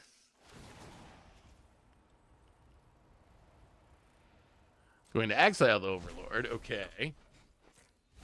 Gonna mill some cards. Get back the modified Dork.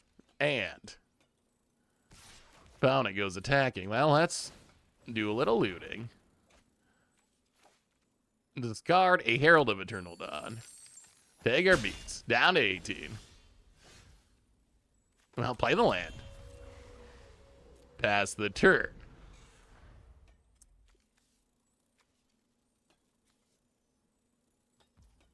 Opponent combat. Attacks. Well, let's see what they mill. Cosmic Spider-Man. Well, I think it's Herald time. Let's run out the Herald.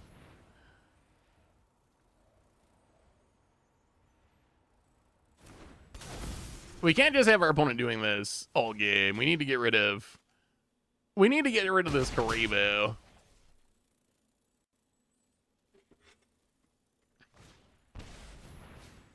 Another one. All right. Herald of Eternal Dawn versus Herald of Eternal Dawn. Well, that's fun. Ours is bigger.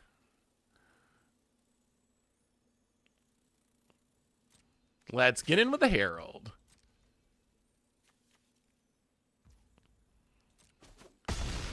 Down to 11. Well, let's loot. Discard a Mr. Negative. This might be the game that can never end. Get back to Mr. Negative. Exchange life totals. Draw a new hand. Concealed courtyard. Go.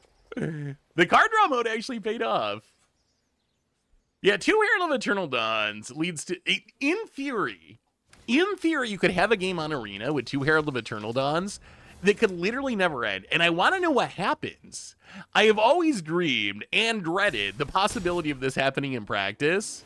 No, they played a clone. They played Spectacular Spider-Man, known as Cavario, that can copy a creature in the graveyard, which happened to be our Herald of Eternal Dawn. But it does theoretically make it possible that we could have a scenario where the game just actually could never end.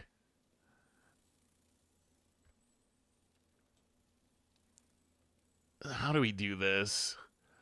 So we go to combat, do some attack. Do we want to Arden? Does Arden do anything? Not really. Oh, wait, Arden can hit their graveyard.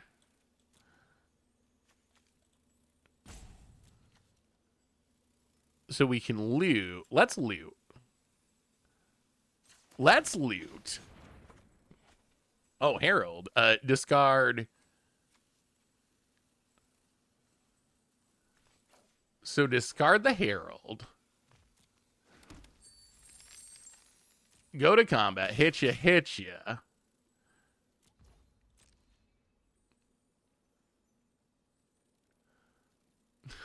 This is going to be a wild game. Found it. Takes it down to 4. We go up to 11. Play the Plains. Right of the Moth, the Herald. Pass the turn. Better to have 2. Better to have 2 than 1. About it. Herd Heirloom, sure. I had a Paranation deck, but I never faced another Herald so far. That's where I first played it too, yeah. With Paranation, it's so good. Hexproof, Indestructible, Herald of Eternal Dawn. I feel so good. Except for Nowhere to Run. Nowhere to Run's the thing that makes that synergy not as good as I was hoping. Opponent, all right, gonna get some protection.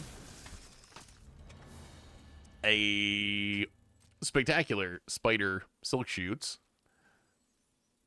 When I say Spectacular Spider-Man or Ademi, do you guys know what I'm talking about? Do you have any idea? I don't know how confusing this is to the rest of the world. A Restless Fortress.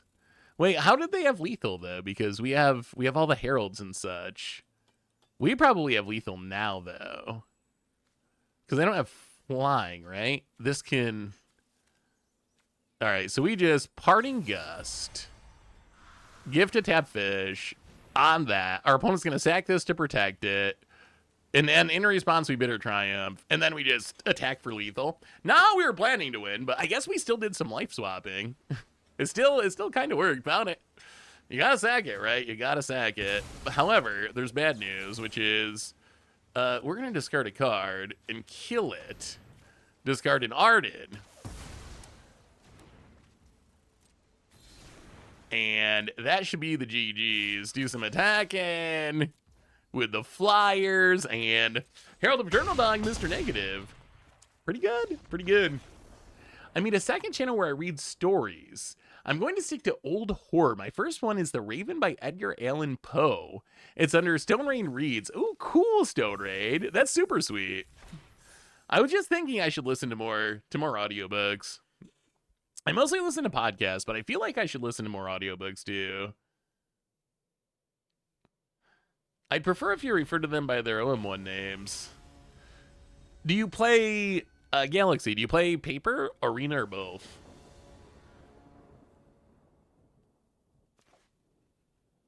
Yeah, that's the thing, right? If you're only an Arena player, that's kind of like the paradox of this whole thing. If you're only an Arena player, then obviously the Omenpath names are better. If you're only a Paper player, then obviously the Spider-Man names are better. If you're both, I don't know what you do. Yeah, if you're exclusively Arena, I think the Omenpath names make the most sense. Opponent. Here comes the web slinging. Yep, Ira into Osaki, Weaver, and Guide. It is funny to me that, like, this card, somehow, in Paper, it's one character, and now it's 2 characters. Like, it was Arachne in Paper, and now it's Ira and Osaki? Is that a spider? The flavor, I will also say, now that I've seen this in-universe set, some of the art that seems to have been made for the set with the spiders, and not just cutting room floor art, I kind of want a spider plane now. Like a plane where people are just like obsessed with spiders. Maybe it could be like, I don't know, someone got bit by a spider and got infected with this obsession for spiders. And now, oh man, what was it? The spider, I'm trying to remember. It was a nature show. And it was something about, maybe it wasn't even a spider. I can't remember. It was like a bug that bit their prey and like infected their brain and eventually turned them inside out or something. But you could do some really cool stuff with a spider, like not even a Spider-Man plane, but with an like actual creepy spider plane. And I would have never, ever, ever in a million years would I have thought a spider plane would be really cool. I kind of want a plane that's just all spiders. But now that I've seen this art, I'm actually kind of like, you know what? I kind of want a plane that's all I kind of want a plane that's all spiders. It would kind of actually be super cool if there was a plane that was literally just all spiders. We have not played Ghost Spider yet, but we'll probably play that one next. About it, gonna seam rip the Charming Prince. We gotta do Ghost Spider and we gotta do Mayhem. Those I think are the next ones. Oh man, Joe, that's a lot of driving. Good lord, 6.5 hours of driving for work. Well, I'm glad I was able to keep you company, Joe. Yeah, I think we just leave him. Play the Verge. Question's gonna be, are we fast enough? This Yura and Osaki is actually doing work right now because it is putting us off curve to play a reanimation spell, and that might actually be a problem here. Down to 10. Bitter Triumph actually helps quite a bit. That actually helps a ridiculously huge amount. Because now we can kill this, not take the damage, discard the Mr. Negative. So many clues being cracked. Clue, cracked, opponent, draws, and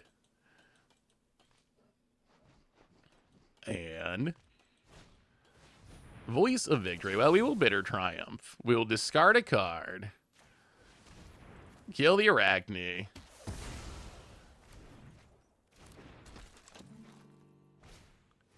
And a Veteran Survivor.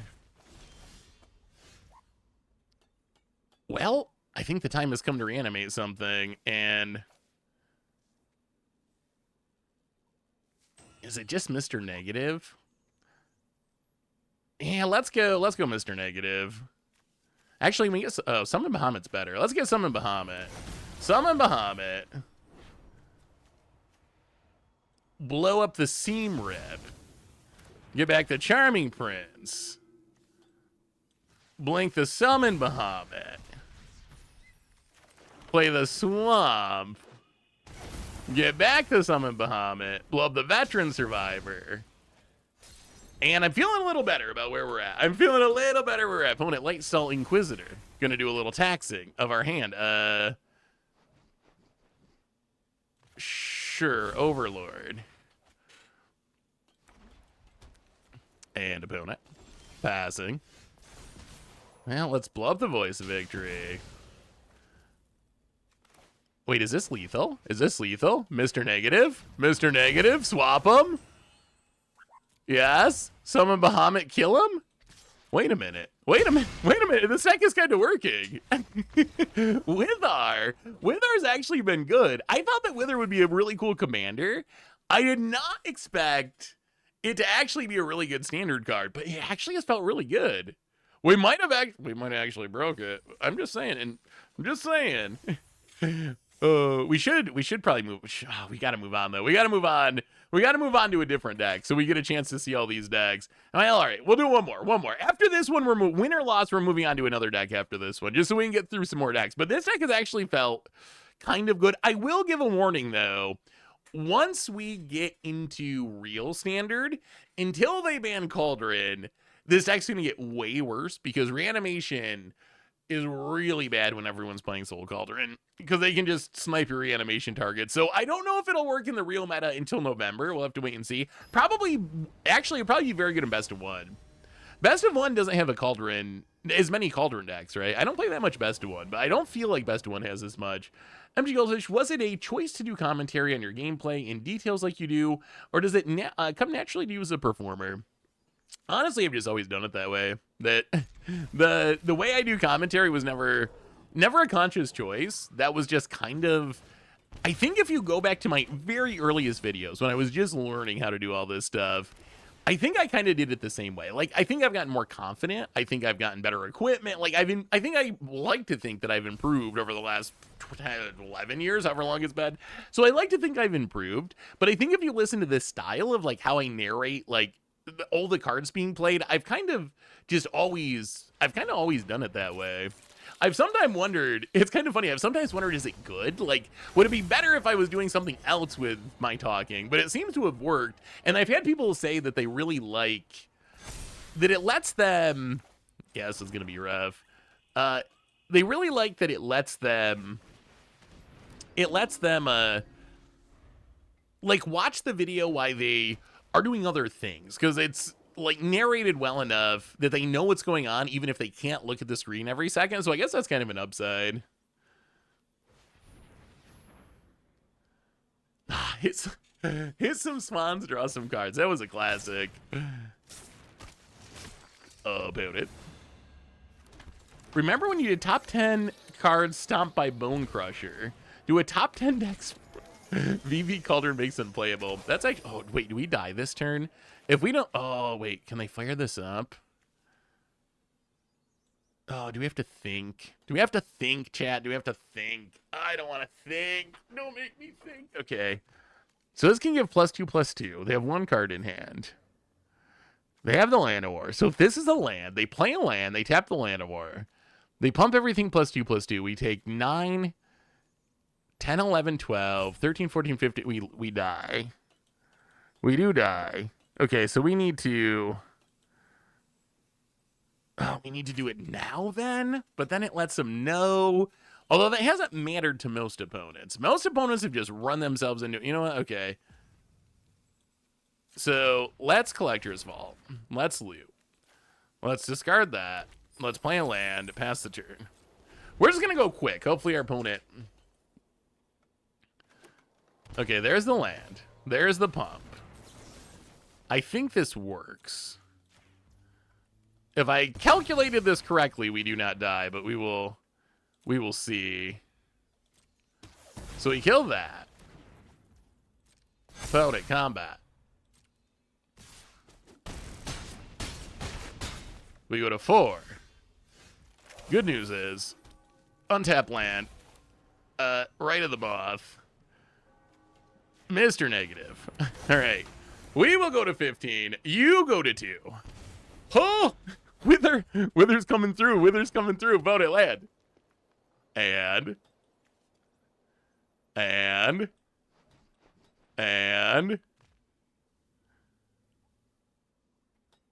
about it. Wait, are we gonna steal this? Wait, maybe Mr. Negative is actually broken. Maybe this card is actually just the truth. The more I play with it, the more I feel like this card is actually legit. As like a reanimation target, obviously. Like, you gotta have a way to cheat it into play. But the more that I play with this card, the more I start to feel like maybe I underestimated how good this card is. Opponent. Going to do a tepid little Fate Weaver attack. Sure, it has Death Touch. We're not gonna block it. Yes, you got us. Yeah, got us, opponent. Oh, okay, get a Spider Hero. Sure. About it. Another one of the pump spiders. Sure. By the way, Seth, I had so much fun with Rakdos weapons manufacturing. Rottenmouth Viper was becoming one of my current favorite cards. Ooh. I love weapons manufacturing, but I haven't played many of them with Rottenmouth Viper. I might have to try playing a Rottenmouth Viper version. Oh, the Super League. Yeah.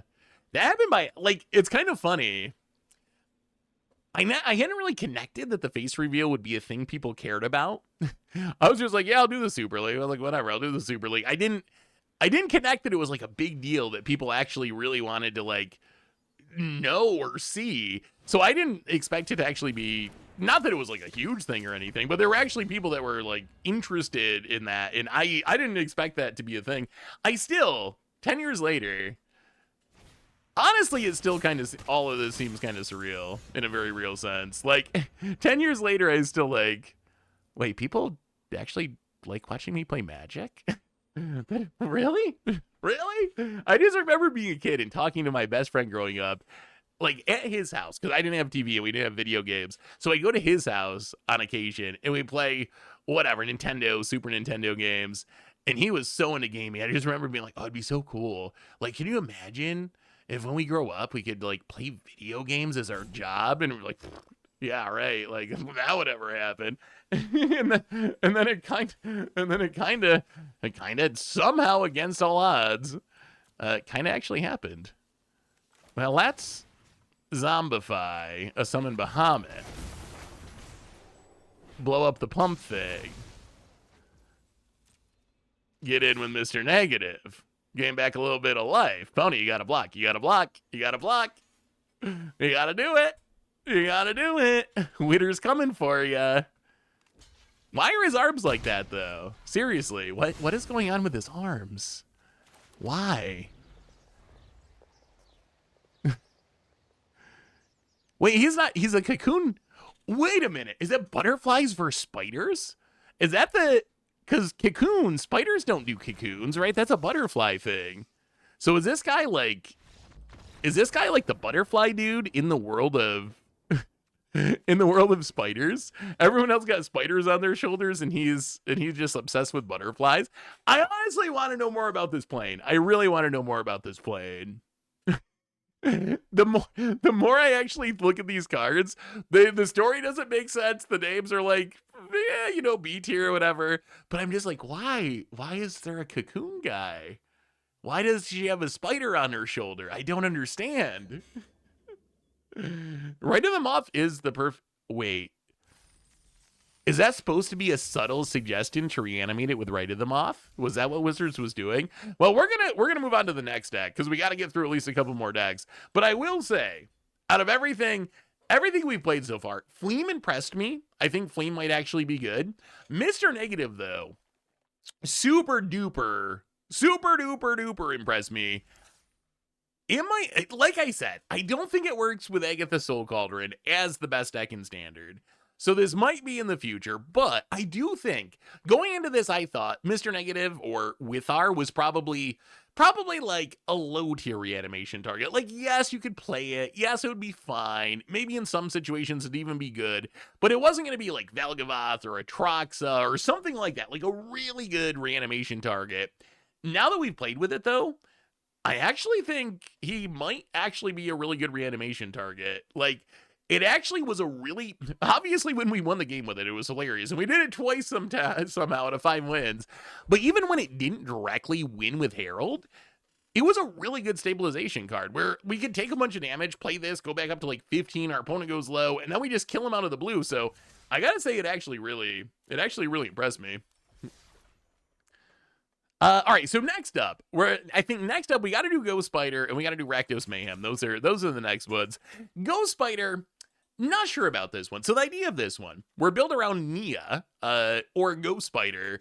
So the backside of this in specific is a payoff for playing things from exile. When you play a land from exile or cast a spell from exile, you put a counter out. You can remove 2 counters to exile a card that you can play until end of turn. So we have Nia. We have, I think it's a Spider-Man 2099 in paper, or Arias, the Storm Splitter, which also, at the beginning of our end step, if we played a land or cast a spell from anywhere other than our hand, it deals damage equal to its power to any target. So another payoff for casting things from exile. We got Quintorius Gone, which pings for 2 and we gain 2 whenever we cast something from exile. So that's kind of the plan. And then we have like Opera Love Song to get things in exile that we can cast. We can Virtue and then cast the Adventure side from exile. Geological Appraiser, Discover cast from exile. Another Adventure and Scalding Viper. Quint's Insight gives us more damage as we're casting stuff from exile. And then the one Arachnomania, it's mostly in the deck because this is my favorite piece of art in the set. Like, the art on that card is just so cool. I would put a poster of that on my wall probably. Like, that is just, the piece of art's really cool and it is fun. I don't know if it's actually good. It's 5 mana, which is just so much to get going. But once it gets going, whenever you cast a spell from anywhere but your hand, you get to copy it only once per turn, though. But imagine, like, playing this and then Virtue of Loyalty and getting 2 Virtual Loyalties. You're probably going to win the game. So, anyway, let's play some Exile stuff. I was skeptical of that card. Maybe we should play it. What is the red? Oh, I wish I knew the name. I wish I knew the name. Oh, I didn't type it right. Maybe it's worth it. I was skeptical that Firebrain Scheme, they're calling it. So I was skeptical that, so you cast this, you impulse draw 2, but you can only cast 1 of them. Maybe that's still good enough.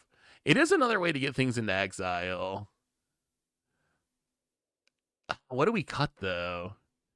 I guess it also works with Arias. Oops. Wait, is this? Oh, I see. I still don't know how they were able to play the illegal card earlier, the card that wasn't even in standard.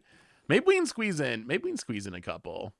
I really want to play the Arachnomania though, just because it looks cool. Maybe we don't play the Scalding Vipers. Let's do that. No Scalding Vipers. Let's run it that way.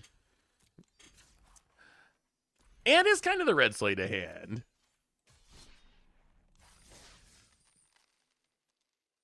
But then you can impulse draw 2 for 2 mana. Like we have Opera Love Song. I feel like, okay, in a vacuum, Opera Love Song or the 1 mana one. Which one do you think is actually better? Like which one will see more play? For some reason, rotating didn't happen for the format. Same thing happened last preview day. Wait. Oh, so rotation that happened like 2 months ago didn't? Oh. See, I thought that happened last time just because we were going through like rotation at the same time as early access. I did not expect that to still be a thing. To still be a thing like 2 months later, a month and a half later, but apparently it is. Now starting down go. I kind of feel like Opera's going to be the better of the two. Not that maybe the other one's not bad either. It is just 1 mana. The sleight of hand comparison is pretty good.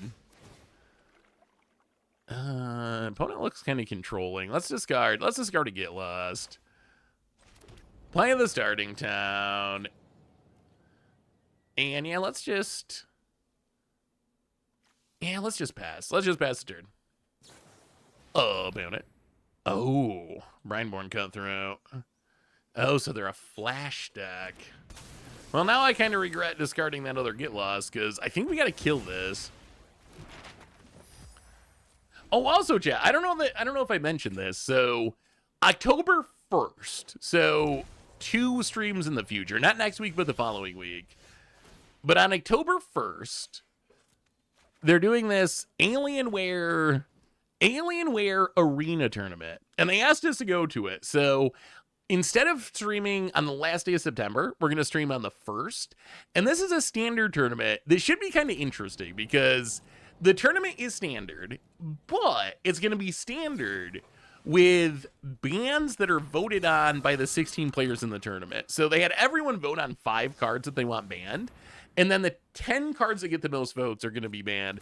So I was going to ask you, well, I was going to tell you about it first because it's a change to the schedule.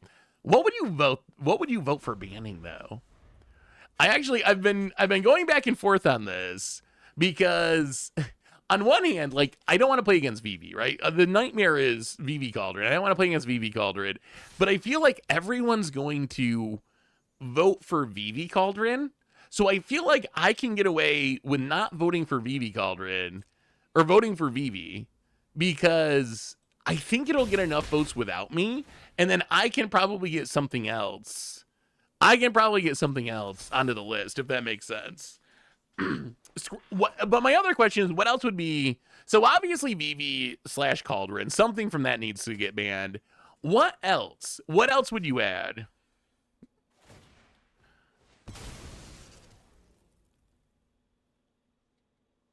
I was thinking like something from Red, maybe like Screaming Nemesis. Is Screaming Nemesis, let's say, so the big decks, you got Cauldron, you got Red, you got Dimir.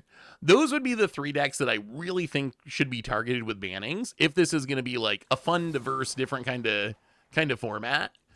So what would we target from those other decks? Enduring Curiosity or Kaido are the first ones that come to mind for Dimir for me. One of those two. I don't know which would be better. I think they're both very good and potentially worth banning. Well, we gotta play this Quintorius. I feel like all of our stuff's just gonna get countered though because our opponent's playing a very counter-heavy deck. Yeah, there's a Phantom Interference. So I was thinking Screaming Nemesis,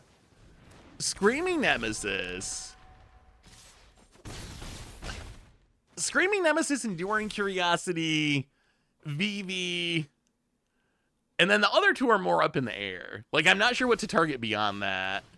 Obaboroid, Tifa, Oculus, like, there's some good, yeah. Oh, a Pixie piece. Cosmogran Zenith maybe to target Pixie. I could see Cosmogran Zenith being a good option. Well, let's try this again. Opponent, will you chill? Would you chill with the counters, opponent? Chill with the counters. Let's discover 4. Brineborn Cutthroat for our opponents. Well, we just... Hey.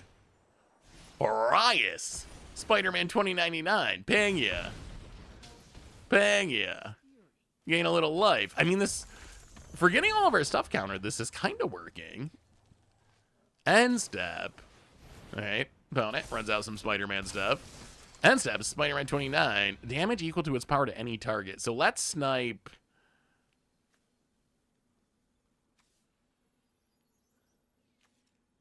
Malcolm? Yeah, let's snipe the Malcolm. Get rid of the Malcolm. We don't want that to start casting things for free. But it should be a fun tournament. I think because of the bans, I think it's gonna be fun. If it was not with the ban thing, I would have just said no. I don't want to play. We don't play that many tournaments anyway, and I really don't want to play a tournament that's enduring curiosity. Speaking of bannable cards, I really don't want to play a no banning tournament. That would be so unfun because it'd just be everyone playing Cauldron all the time. Well, discard a card, draw a card. Opera Love Song. Well, let's make a token. Let's Opera Love Song. Impulse Draw.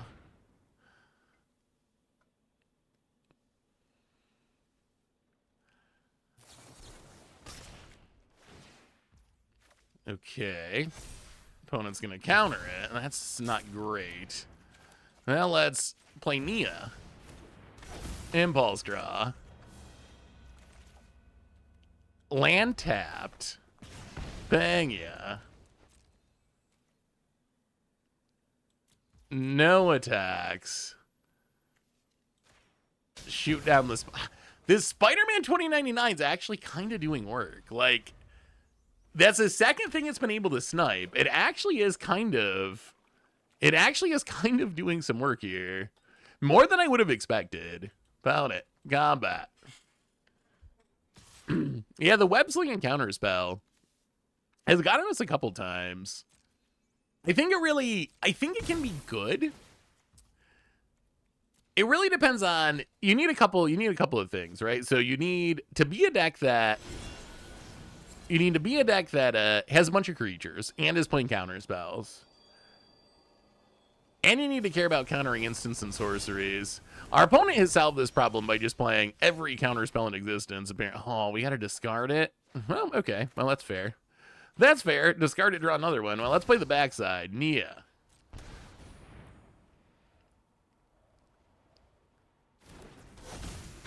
And then Quintorius, take it up, make a token. Never go it alone. Do we attack? I guess we attack with that. Let's get in with one of the spirits.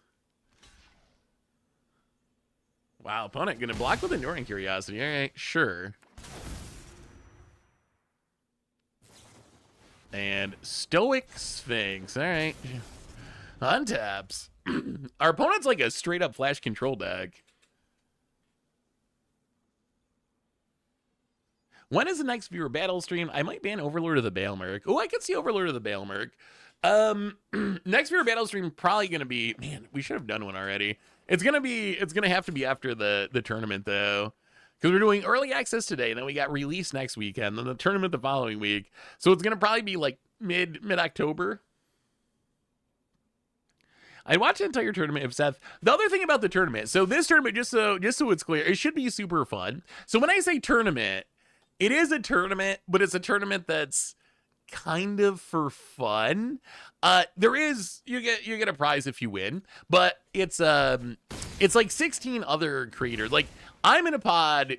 There's 4 different pods to start off, and then it kind of meshes together eventually if you do well enough. But I'm in a pod with me, CGB, Eliad Trazi, and I want to say Numa the Nummy. But anyway, it's a pod with all people that you would probably know. So it should be fun. Everyone can stream it.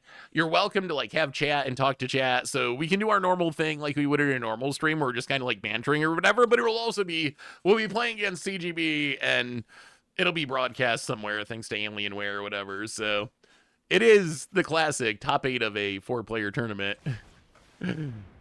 How about a geological appraiser? Opponent, will you stop countering our dang stuff? I swear to God, opponent. Let's it go. Geological appraiser. Spin it to win it into a get lost. Well, that'll get the Brineborn cut through.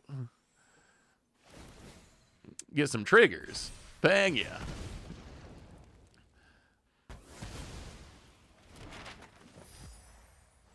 And let's do some attacking. Get in there. Get in there.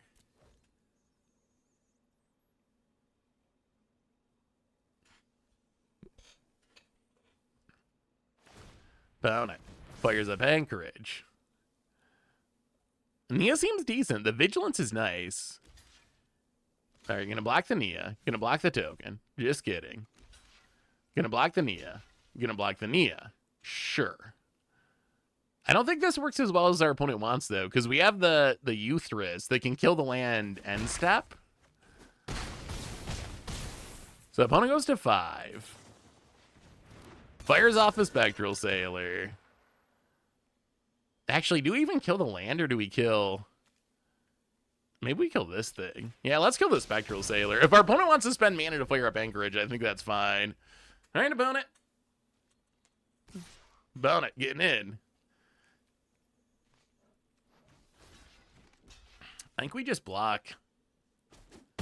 Kill the Stoic Sphinx. So we got the better board at the moment. Opponent plays a land. We know the last card, Interrupter. They have the Anchorage. Opponent passes. Quarry Mountain Monastery, got to discard it. Into Starting Town. That is worse than Quarry Mountain Monastery. We'll go to combat. Attack, attack, attack. Opponent fires up the Anchorage. Flashes in the Interrupter. Blocks. Blocks. All right. Well, opponent goes to 2. Pass the turn. Opponent untaps. Do we get him? Do we get him? Opponent passing. Playing a land. We got him. We got him. And that's a Quintorius. Discard the Starting Town. Go to combat. Get in hit. Wow, I did not think we were going to win that. I did not think we were going to win that one. I thought we were pretty done. Oh, Caretaker's Talent would be another good one. That was the other thing I thought. So since we know who we're playing against, we could just try to ban things that target the players. So if I wanted to ban something that would target CGV or Ali Eldrazi, what would I ban? A Ram spell for Ali. For CGB, a control spell probably. I don't know what that would be in current standard. Consult the star charts or something. Hey Seth, I'm homesick today. Oh, I'm sorry, son of the Mind Sculptor. Thank you for the stream to watch. I am animating something for my boyfriend as a 1-year anniversary gift. I'm really excited about it, but I can't say anything about it, so it stays a surprise. So I'm telling you, well, that's awesome, son. How long do you have to wait for the birthday? How long do you got to keep the secret for? Because that's always tough. That's the hardest part. Oh, No More Lies. That could be a good one. That would be the other option, is just forget about VV Cauldron altogether and just ban a bunch of counter spells on principle. Just to really show it to CGB. I feel like someone said that exact. So I do feel like that same thing was said at the start of the stream. It might have even been from the same person. I'm not sure. Sometimes when that happens, it's because I read it earlier, but they miss it when I read it and they think I didn't see it. Either that or I have no idea. But yes, it does seem familiar to me. Is it best of 1? The tournament is a hybrid. The tournament is a hybrid of best of 1 and best of 3. So like, I believe it starts off with a couple of best of 1 rounds and then it turns into best of 3 when you get towards like the top 8 part of the tournament. So it's really both. It was gonna be like pick 4 draft as part of, or pick 2 draft, 2 pick draft as part of it. But then that I think that's not happening now. Voli and the Jolly Noggle, welcome to the Fishbowl. Thank you so much for your subscription. Big super cheer for you. Thank you. Thank you. Let's discard. Yeah, let's discard Sacred Foundry. Discard the Sacred Foundry. Find a Sacred Foundry. Play the land. Oh, we can't play that yet? That's awkward. Oh, it's really awkward. Well, yeah, I mean, Gloria. Outrageous Tyrannosaurus, welcome to the Fishbowl. Thank you so much for your subscription. Big super cheer. Thank you. I believe I'll have to look at the details again, but I believe you get multiple decks. I believe you get 2 decks. 2 decks, you can't play any of the ban cards, but you can, I believe, switch back and forth whenever you want to. So I think both of your decks should work for best of 1 and best of 3, probably, because you can play them in either round. But that is, I'll have to double check the rules, but that's my current understanding. Yeah, I guess we just pitched the Sacred Foundry. You go into a Spire Bluff. Well, spin it to win it, Geological Appraiser. Ugh. Not actually. Can we put it in hand? Yeah, let's go hand. I think that's better. Pumping doesn't do anything, and Impulse Drawing doesn't do anything. Hey Seth, big fan. Finally get to see this stream. I also watched a lot of YouTube combat. I was wondering, for Commander Wrath, why does Wrath of Skies never come up? Because it's so good in Modern. Ooh. So I would say the biggest answer to that, I think we're gonna lose this one. What is Fezzik? Man, we're actually getting absolutely stomped here. Not only do I think we're going to lose this one, I think we're going to lose this one like this turn. I will answer your question in 1 minute. Let me finish losing real quick. And then I will answer your question. Sacred Foundry. Cheering crowd. Opponent. Aw. Arachnomania. Our opponent waits until they know they can't lose to play the cheering crowd. That's the time to play the group hug card, when you know nothing can possibly go wrong. Well, let's play Quintorius. But we're actually just dead. So why doesn't Wrath of Skies see much play in Commander? So here's my thinking on this. So obviously, if you were an energy deck, you should play Wrath of Skies every time. It's insane in an energy deck. But let's say you're not an energy deck. I think the biggest issue is in Commander, the threats that people play and the permanents people play. You have mana rocks that are 2 mana, but you have a lot of finishers that are 8 mana, 7 mana. You got stuff that's 5 mana, 6 mana. Like, Commander's kind of this big mana battle cruiser style format. So to actually wrath away the entire board in Commander, if you're not an energy deck, you're just trying to do it with Wrath of Skies by itself, a lot of times you're going to have to be spending 8 mana, 10 mana, like a very large amount of mana. On the other hand, if you're playing in Modern, a lot of the threats a lot of decks top out at like 2 mana or whatever. So even if you're not an energy deck and don't have other sources of energy, you can probably wrath everything for like 4 mana maybe. And if you do have other sources of energy, then it becomes very good. But I think that's the biggest issue is if you're not an energy deck and don't have other ways to reduce the cost by having energy to pay, it just gets too expensive to actually wrath the board in a lot of board states. Calling Ritual is insane in Commander, though. So Calling Ritual, I think Calling Ritual, I've come around. I didn't like that card, really. I didn't really like it, but I've come around on it a little bit. I would say that the difference is it can be a very good ritual in Commander. Like, if you're thinking of Calling Ritual as it's going to deal with the board, most of the time it's not. It's going to deal with some things, and you can like really get the Mana Rock player or whatever. If you got someone that's spewing Soul Ring into Signet and stuff, you can really get that person. But it's not really a Wrath though, right? Since it only gets mana value 2 or less, it's going to leave a lot of stuff on the battlefield. But a lot of times it's literally free because you make back the mana that you spend on it by the stuff you blow up. And sometimes it actually generates mana. So I think that's what makes it good. It is especially insane in CDH because, and that kind of goes back to the mana value thing. In CDH, everyone is playing super low curves. You have all the 0 mana fast mana rocks. So in CDH, it is absolutely absurd. I think it's actually kind of mid and casual though. Like, I don't play to my casual commander decks very often. Once in a while, if there's some specific reason for it, I will, but it's not something I play very often. What do you think I'll play for the tournament? Hopefully something interesting. I gotta wait till see what the bans are. Can't really start doing too much brewing. I'm kind of expecting it to be like VV, Mono Red, Dimir, like that kind of stuff getting banned, which I don't care about because I'm not gonna play those decks anyway, so I'm not interested. Hopefully something that's kind of spicy and fun. But I don't know, I got a couple weeks. Got a couple weeks to actually figure it out. Maybe some, I don't know. Maybe a Doppelgang deck is one of them.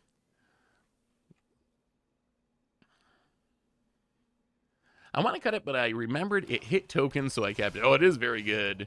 Very good against tokens. Yeah, let's just play a Verge. Get down with Quinn's Insight.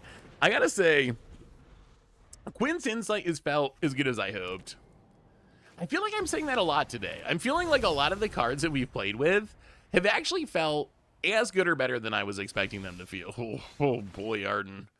All right, that's a concern. That is a concern. While playing a land, pass the turn. Oh, if they reanimate the Arden, we can't into the Flood mod and not immediately get got, but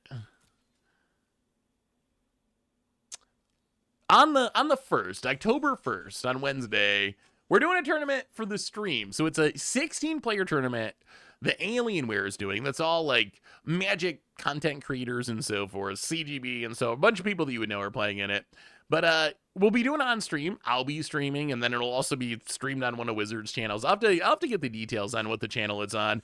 But yeah, it's 16 players. It's standard, but with bans, 10 bans that the players vote on. So you can't play any of those cards. So it won't be like all Is It Cauldron or anything. Hopefully Is It Cauldron should be banned altogether. So you shouldn't see any of that. So it should be people playing like what would actually be a pretty fun standard. It is not single limb.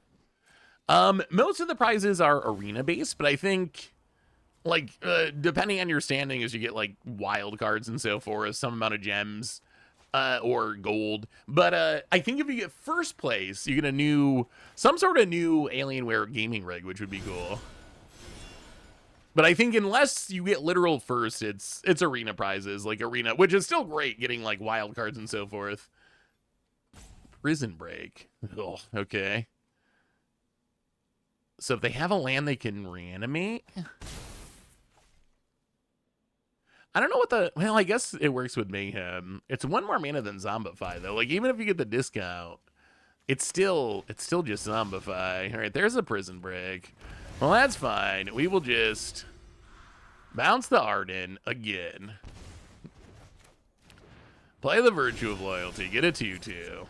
Land. Okay, not a land. We will discard a Quinn's Insight. Land. Not a land. How about an Opera Love Song? To dig for lands. Lands! Well, there's all the lands. Yeah, let's play the... Yeah, let's just play the plains. Pangea.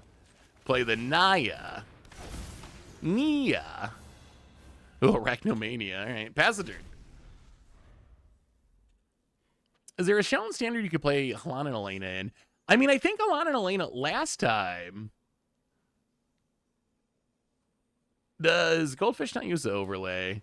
The untapped overlay? I do. I'm just not sure if it works on early access. I don't think it works on early access day, but maybe I'm doing it wrong somehow. But it should be. It should be running. So Halan and Elena, actually the first time Halan and Elena was printed into standard, it was a real standard card. Standard's just gotten way more powerful since, well, that wasn't even that long ago, I guess. Like, what was it, 2018 or something? But it actually was a real standard card. You really don't need anything other than... You don't really need anything other than... Interesting. Well, I don't know why it's not working here then. Because... Huh.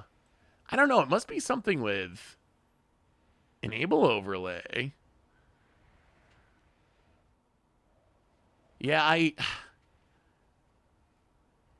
show only one match. I don't know. It seems like it's... I gotta find a way to, like, troubleshoot this, I guess. Because it seems like it should be working, but apparently it's not. I think we double block here. See if we can get rid of this Emmet Selk. If our opponent wants to kill something, I guess that's fine. But all that to say, with Halan and Elena, I think it's perfectly fine to play in basically any like Gruul creature deck. It's a fine card. It's a 2/3 that adds at least 2/2 to the battlefield each turn, like, and it kind of snowballs if you get other effects. So I feel like it's a fine card. We just don't really have like a Gruul creature or a Gruul like typeless beatdown style deck. That's just not something we really have in standard right now. Now let's play Geological Appraiser. So I think it doesn't have a home, but really you could put together any combination of just like random Gruul creatures and curve out, and Halan Elena is going to be fine. Yeah, we got appraisers for days. We're going to do some geology. Did you see that they're adding green sleeves in Academy Manufactured Arena next month? So that all the cards from the Extra League's secret related drop will be on the client. I am really hyped for Academy Manufacture. I have wanted that card on Arena for so long. That card is so easy to break Arena with. It's going to be so... Oh, boy. Arden, it's going to be so easy. Like, we did ridiculous stuff with that card in Modern, and it is way harder in Modern. I imagine we are going to do some true... Oh, no. If you mill that, I think we are dead. But I imagine we're going to do some absolutely ridiculous stuff with that card. I mean, 256 tokens is still a lot. That's still I know it's not, as infinite as the sand of the sea or whatever, but it's still like, that's enough to win a game with. It would be even more fun if there was no limit, but I understand... As much as I like to meme on and get salty about it, it's probably not realistic to have literal millions of tokens, especially since it's probably just us that are doing it. Like, it's not like there's much of a like competitive reason you need to be able to do this. So I think it's really just for people like us that like to try to break the client and do against the odds stuff. It's like a Cast from Exile deck, basically. This seems like one of the maybe the weaker decks that we've played out of the ones we've played. I don't know how we're gonna win this one realistically. I guess it's Geological Appraiser, spin into a removal spell for Arden, and even then, like, Fire Brain Scheme. Yeah, I don't know about. I don't know. We get a ping with a Quince Insight. Opponent's all the way back down to 20. Oh! But we can't. Yeah, you got it. GG. The game plan, it's basically just try to cast stuff from Exile to trigger Quintorius. There's still not a lot of support. For it. I wish there was more support. There's no, like, Pia. That's what we're really missing. What we're really missing is like, remember 2-drop Pia that when you play from Exile you get a token? There's nothing like that. We don't have anything like that in the deck. Our best payoffs are Quintorius, which is good but 5 mana. Nia, which is also seems okay, but 5 mana. And then Arias, which is actually kind of impressive. That was probably, out of all the payoffs, that was probably the one that overperformed the most out of the deck. But yeah, I don't know. I feel like this deck might need a bit more tuning. We gotta try Mayhem though. I promised that we'd try Mayhem. So let's try the Mayhem deck. So the Mayhem deck, I mean, it's discard stuff, play it from the graveyard. The new Mayhem mechanic, which thankfully got to keep its name on Magic Arena.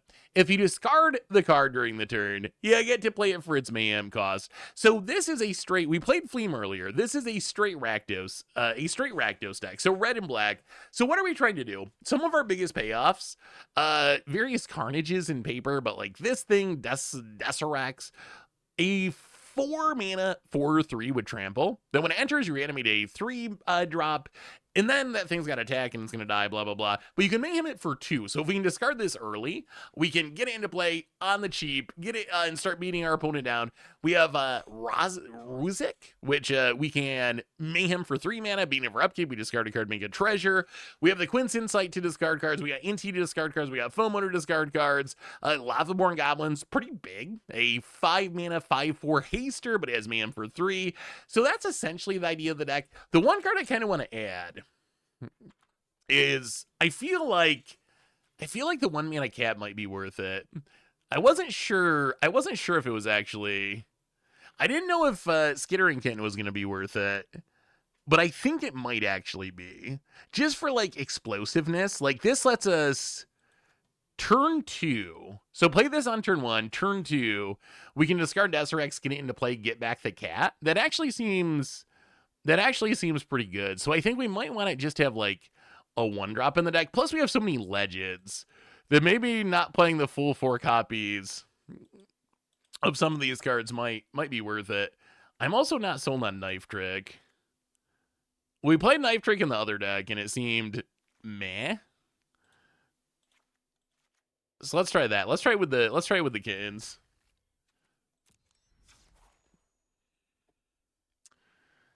Swarm or Hobgoblin? So Hobgoblin, I think Hobgoblin is good, but not in a deck like this. I think that's more so the way I see Mayhem. I wish there were... Oh, that's not that Hobgoblin. The OG. The way I see Hobgoblin, which apparently I cannot possibly find, the way I see Hobgoblin is more of like a combo piece. The way I see the Mayhem deck is that I think we're probably discarding like a card a turn and then casting that card. What I think Hobgoblin wants is to cast or discard a whole bunch of cards in a turn. I think that's really what Hobgoblin's looking for. So I don't know, I could be wrong, but if you're just pumping it once and it's like a 3-2 or something, meh, that's not actually that exciting to me. I'm kind of like, whatever. All right, let's Mayhem it. Would you be willing to do a charity land in Western New York? I don't know the best place to contact you about it. Thanks. Possibly. Send me email. That's probably the best way. Seth@mtggoldfish.com, or Saffron Olive also goes to the same place. But yeah, send me an email and we can figure it out. But yeah, I mean, being in Western New York makes it possible.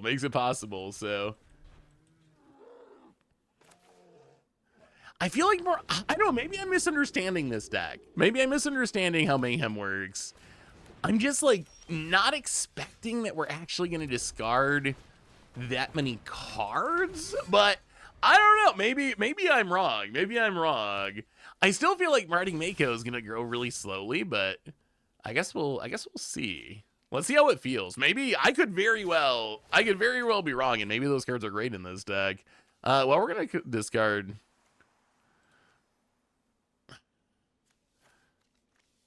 Yeah, let's just discard the FOMO. Discard the FOMO. Trample the Inti. Find a land, hit ya. And then next turn, we can discard this. This, I think, works out pretty well. Then we play the Monument. Next turn, we can discard this, Mayhem back everything. Into the... Okay. I mean, that still works. We got the second FOMO. Opponent gonna bounce the Inti, unfortunately. There's got to be an Abororoid deck. The Mighty Mites. Opponent, Land of Werewolves. Not as mighty. Gets in when the might hits us. Well, hopefully we're going to have a little bit of a turn here. We'll see. So play the land. Fear of missing out. Discard Desirax. When you into the Flood Maw, the Monument. I don't think it actually saves our opponent here if that's the plan. Like, it does keep us from triggering a few times, but... Okay, discard the Desirax. Draw a card. Then we can play the Desirax to get back the fear of missing out. No, you can't do it now. Oh. People love this card. People love this Detect Intrusion card. I mean, is countering a FOMO trigger worth it? I don't know, but maybe. Opponent, Abororoid. And passes. Well, let's...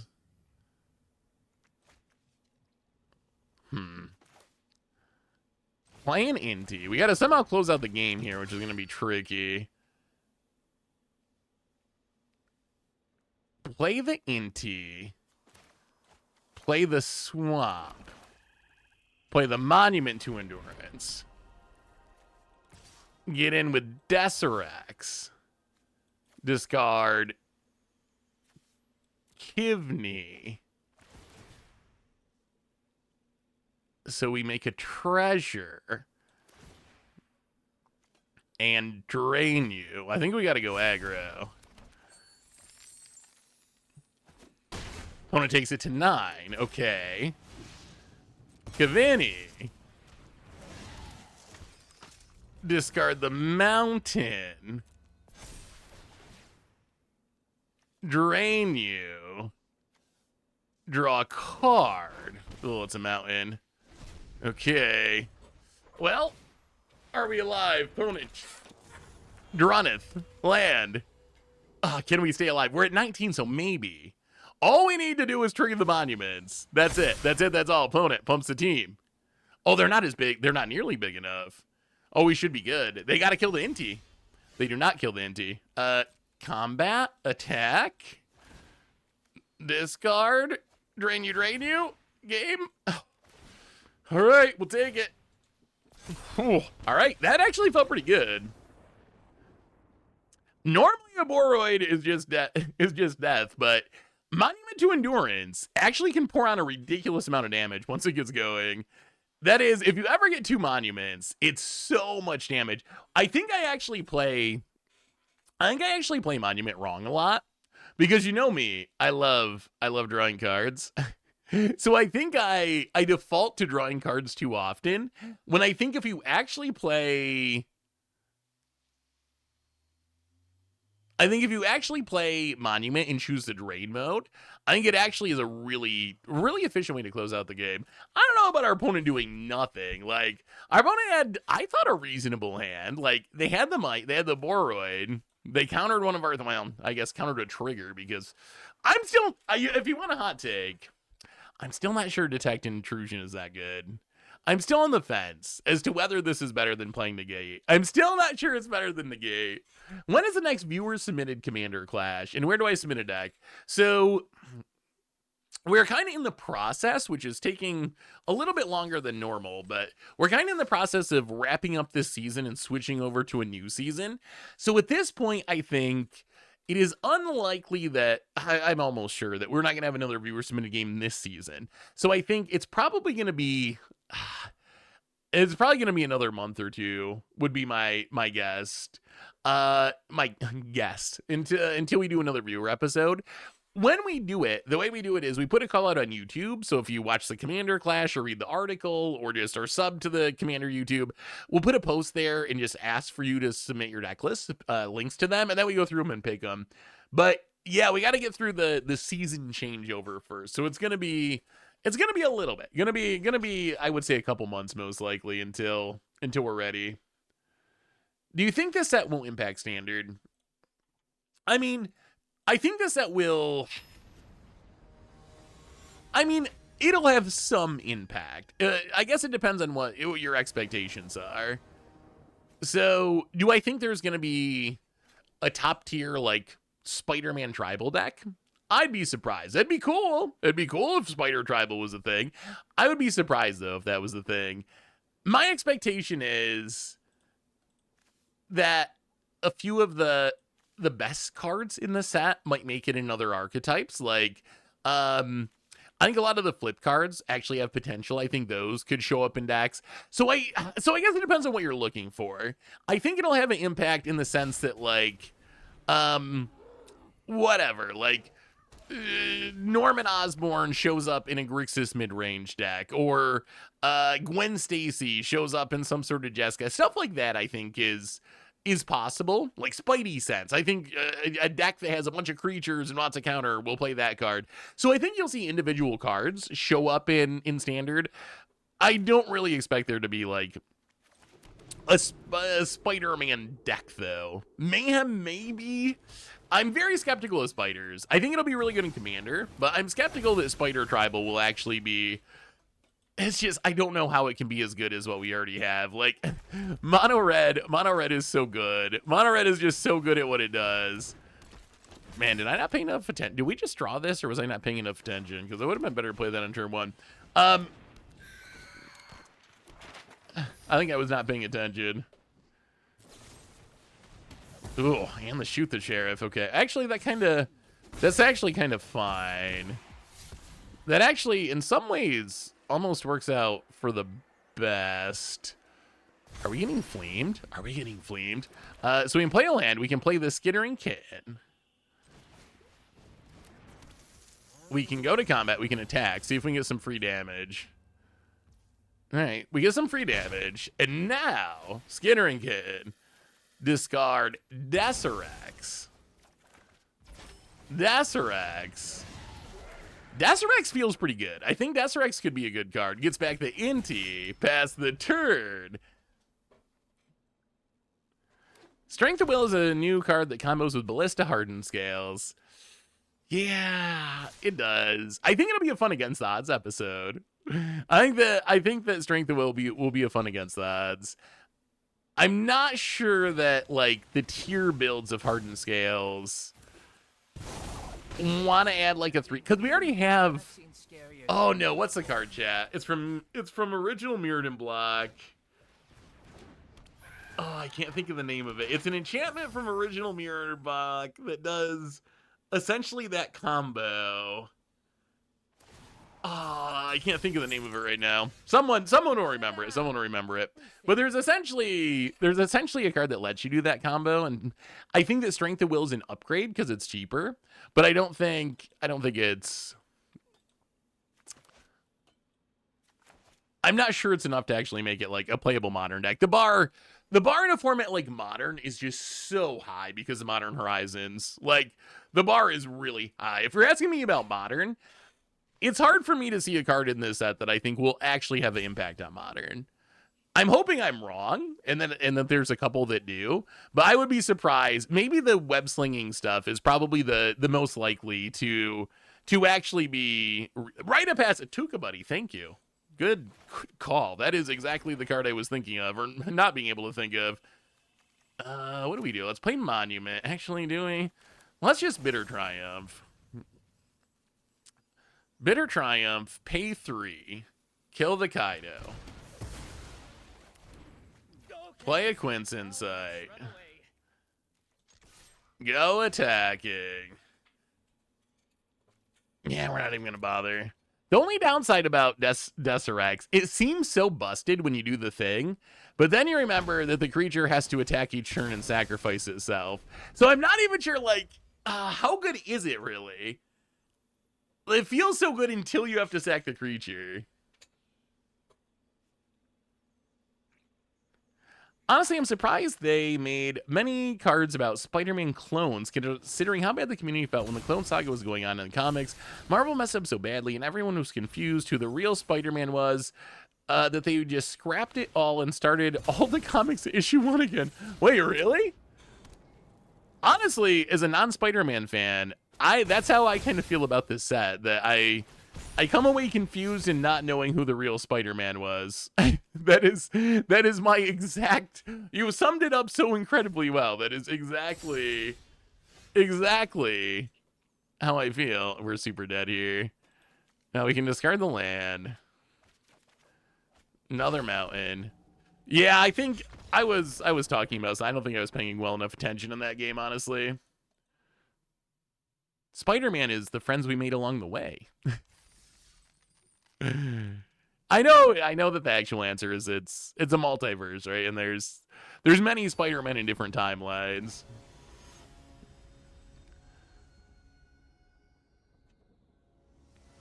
Yeah, I don't know. What are your all expectations? I don't know. I will also say, if you look at Edge of Eternities or Final Fantasy, like, do you feel, I guess that would be the way to answer that question is, do you feel like Edge of Eternity had an impact on Standard? Do you feel like, pick a set, Final Fantasy, Ether Drift, like, do you feel like they had an impact on Standard? When you look through the list of, like, the most played cards, does it feel like yes or no? And I think that'll determine... I guess I feel like I think you can see a really good example of this on the Goldfish podcast with me and Krim, where we just have such different expectations, where for Krim, like if a tier deck takes and adds one new card to it, to him that feels like a big impact. Where okay, we have Dimir midrange, and now Dimir midrange added Cecil from Final Fantasy. To him, he's like, okay, that really changed things. That's a whole new card. It's gonna allow the deck to interact in a different way. Whatever. So, but for me, if I don't see like a whole bunch of new cards, it feels like it doesn't have as much of an impact. So I think a lot of it just comes from your perspective and what you're looking for and hoping for. Like a Swampier, another Desert. Well, okay, I guess we're just a skittering kitten deck. Skittering kitten beatdowns, getting hit you down to 17 past the turn. I bought Painlands, but I won't be playing Standard till VV ban happens. I feel like they... Oh! Wait, Morin for 0. Okay. Not as exciting. Bona passes. Oh, we gotta try. Sack the cat. We need black mana deck. We need black mana. Oh, Inti. Okay. Play Inti. You gotta combat attack. Decline. Oh, this mana screw is getting us good. Would you like to trade your Lewis? Wait, is his name just Lewis? I don't think I've pronounced one name in this set correctly. Deserax, and like the names are so out there, and then Lewis. he's just Louis. That's Louis. Good old Louis. I don't know. I thought the cat was probably an actual Spider-Man character, but Louis, Spider-Man Louis. Louis is a Spanish version of Louis. It's not pronounced that way. Wait, did you say Louis is a Spanish version of... Oh, Luis. Okay. Louis.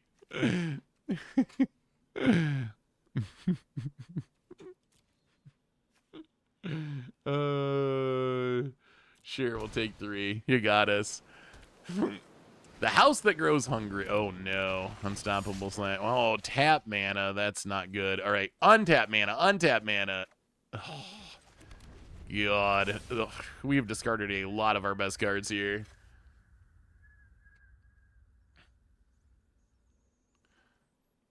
The names are pretty great. The whole, I'm actually at this point just kind of embracing the whole absurdity of having a different set in paper. Like, I've said my piece on it. It's obviously, I think even Wizards must know that it is so incredibly far away from an ideal, but they felt like it was worth the cost anyway. So at this point, there's nothing we can do to change it. So I think the only logical thing to do is just embrace the absurdity. Just embrace it. Wait, did they just exile? Oh my God, they exiled our graveyard too. All right, I think you got it. Well, you can play this. Well, I guess we can play this for not much value. Paying you for 1. I mean, I guess we're not literally dead. It feels like it. Wall of Chaos for the 105th month. I'm doing well, Wall of Chaos. How are you? We're just trying a little mayhem to wrap up our early accessing today. The arena versions of the cards are all better, though. See, I think it's hard to say that because I think that's also a matter of perspective. If you're a longtime Magic player who doesn't like Universes Beyond, then yes, the Magic Arena version's clearly better for you. On the other hand, if you're a longtime Spider-Man fan who has never played Magic before, then obviously the Spider-Man versions are probably going to be more appealing to you. So I think it's actually, like, again, a matter of perspective. Do I play any instruments? Yeah, you got it. Do I play any instruments? So actually, at some point, I'm going to do a playing keyboard stream. I got a keyboard again, and I've been practicing a bit, so shaking off the rust. But I learned like keyboard or piano growing up, and then I learned guitar when I was a teenager. So those are the 2 main instruments that I play. And if you play guitar, you can play bass a little bit. I'm not like a bassist. But I think if you play guitar, you can play bass like good enough to like jam with someone. But then when someone's actually really good at bass, it always blows me away because I'm like, oh no, I'm not like that. Well, all right. Let's see if we can get one more win with this deck. Skittering Kitten. Hit ya. This hand seems okay. The beard. I got the beard of a bass player. Look, I was playing MTG when Fallen Empires and Homelands came out. Ebbs and flows. Spider-Man set may not be the best, but it's okay. Oh, I mean, not much matches up to Homelands and Fallen Empires in terms of bad Magic sets. That's for sure. That is for sure. Most of my issues with the Spider-Man set are not so much about the set design. It's just like it's all this stuff. It's like I think it really like 99% of it comes back to the change from it being a small set to a big set. I think that's where I think things kind of went a little bit off the rails because the stuff that I dislike about it are things like not having the same names on arenas and paper or not being built for traditional draft formats, stuff like that. And I think a lot of that, or having a million characters named Spider-Man, which gets confusing, but I think a lot of that would have just been solved by better planning. But yes, I don't think, like, on a card for card basis, there is no way that the Spider-Man set is anywhere near Fallen Empires in terms of just how underpowered that set is. It's interesting that we have to discard a card. I guess we just discard a kitten for now. So many cats. And there's a Servandam that we can't kill. Well, let's play Inti. Let's get in with the kitten. I think we discard a kitten to pump. Oh, Restless Fence that we can't play. Oh, I guess we shouldn't have played a land. Oh, kind of a punt. Found it. Down to 15. Well, I guess we play another Skittering Kitten since we're very good at drawing Skittering Kittens past the turn. I think I punted on that one. I think it would have definitely been better to hold on to the land in case we hit one off of Inti. Oh, Bounty. Infest. Oh, this has to be a Sephiroth deck, right? Gotta be a Sephiroth deck. I wonder what... I wonder what they'd play from Spider-Man in this deck. Maybe, was it Agent Venom or something? The, like, 3-drop that draws a card. 3-drop that draws a card when one of your creatures die. That might be the best. Well, let's discard the land. Draw a card. Trigger Inti. Ooh, Bitter Triumph's good. That's actually very good. Now we can play a Fear Missing Out to draw a card. Bitter Triumph. Discard the kill the Servandam. Pang ya. And I think we do a bit of attacking now. Get in there. No discard this time. Get in, hit ya. Opponent gonna block. Drop to 11. All right, it's gonna be close. I like the synergies of this deck. I feel like this is a deck that maybe isn't 100% figured out yet, but I do think the Mayhem synergies, they have potential. It is literally Insolent Neonate, but you trade what, Menace for Haste, basically? But it is exactly the same card, right? And Insolent Neonate, actually, that was a modern card at one point. That was actually a card played in Modern Dredge. I don't think it still is. Not that Modern Dredge is much of a thing anymore, but there was a time when that was actually like legit 4 of in a tier Modern deck. So the card definitely has the potential. All right. Sack a creature, return a creature mana value 5 or less, and create a lander. All right. Gets an Umbral Collar Zealot. Opponent passes. Well, there's a monument. Let's discard the land. Draw. Well, trigger Inti, draw a card.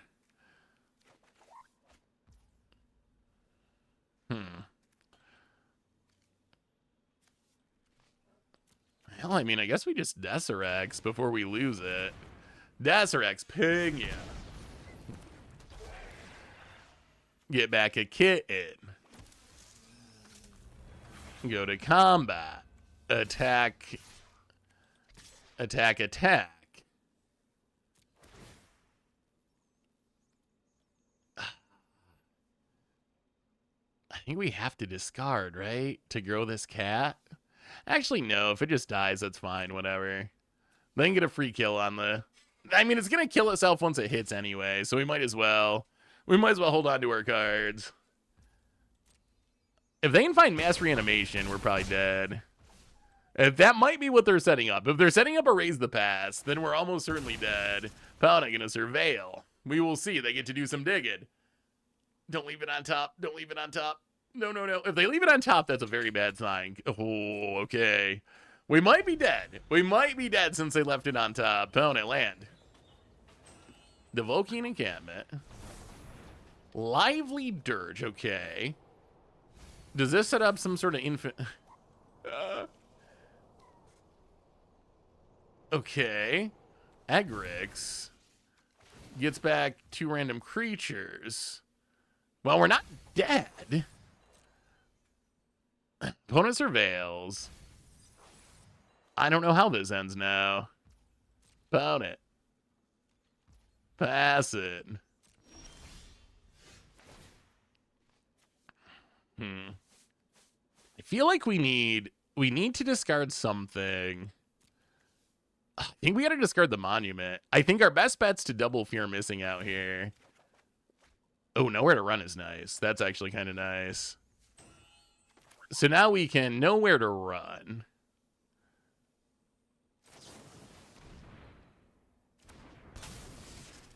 Get rid of the Umbral Collar Zealot. Make you do it now. If you want. Oh, opponent just lets it go. Okay, I think we got it. I think we got it. Opponent gonna ping us. Gonna ping us. Sure.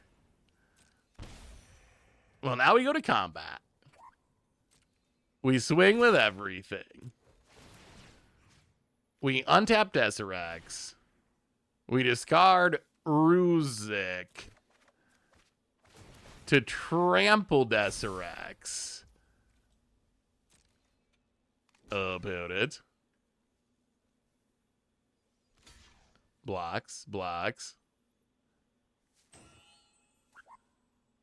I mean, we should be able to win here, right? Blocks, blocks, blocks. And now we just kill this. Opponent goes to 9.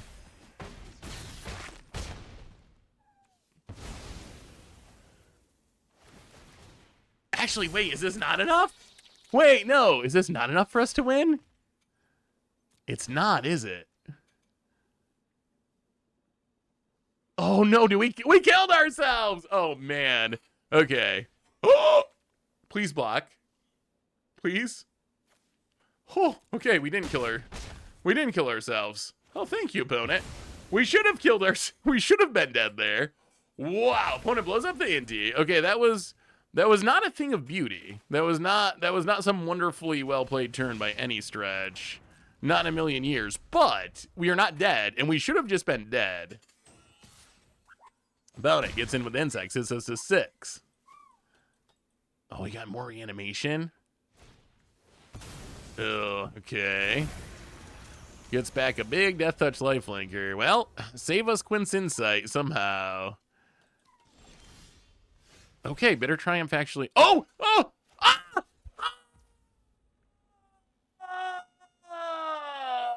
Oh, man, Arena. That is not a punt. That is not a punt. That is not a punt. That is not a punt. That is not a punt. That is Arena. That is Arena. And us not... Man, that's brutal. For that to have worked, we would have needed to be in full control at the start of the turn, and there's just no way to play Arena when you're in full control all the time. Ugh. Man, that actually was the perfect draw to kill this and probably win us the game. Well, okay. So I guess we sack the kitten, discard the Desirax.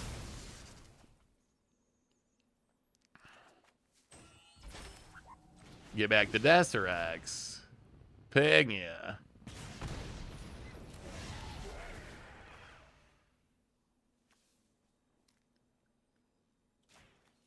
get back the 5/4. All right, pass the turn. Maybe we still get there. Maybe we still get there. We got a bunch of big bodies. Maybe we overcome. Maybe we overcome. About it. We still got a shot. We still got a shot. It depends on what our opponent drew here. Like this. So this gains our opponent life.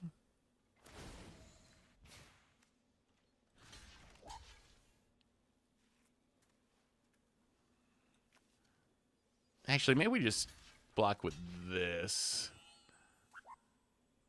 Oh, we kind of want to discard that, though. Okay, let's block here. Let's block here. All right, so opponent gets in with the Grixis. They can cast things Bolus's Citadel style off the top of their deck for life this turn. Snarling Gorehound for life.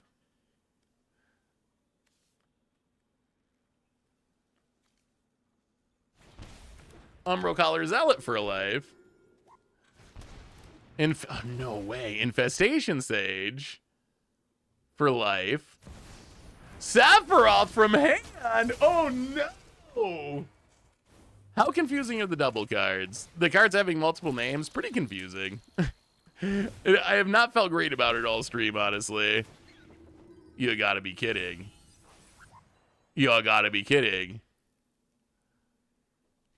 Oh. Wouldn't it better to get the cat, sack to prevent life gain? Wow. Jeez. Well, hey, good turn, opponent. Good turn. So the problem is, if we sack the cat, then we don't, all we have is the cat, right? Because we can't, Mayhem is not madness. Mayhem is not madness, so it still has to abide by the timing restrictions. So if we block and then sack the cat, we can't just put Deathrex into play and do the thing. Maybe it would be better to block with the cat, but then we don't have Deathrex. We don't have this thing. So I'm not sure. Like, we leave ourselves with basically nothing, right, to fizzle the life gain. Although I gotta say, like, I'm kind of shocked at how well this popped off. I guess if you, there was a lot of luck involved. There was a lot of luck involved with the Snarling. Like, hitting the Snarling Gorehound is the first card into the Umbral Collar Zealot. It was like the right cards to get the chain going, but well, Bolus's Citadel back. Anyway, what do we learn? What do we learn about our decks today? What do we learn? And I gotta say, from the decks we got to play today,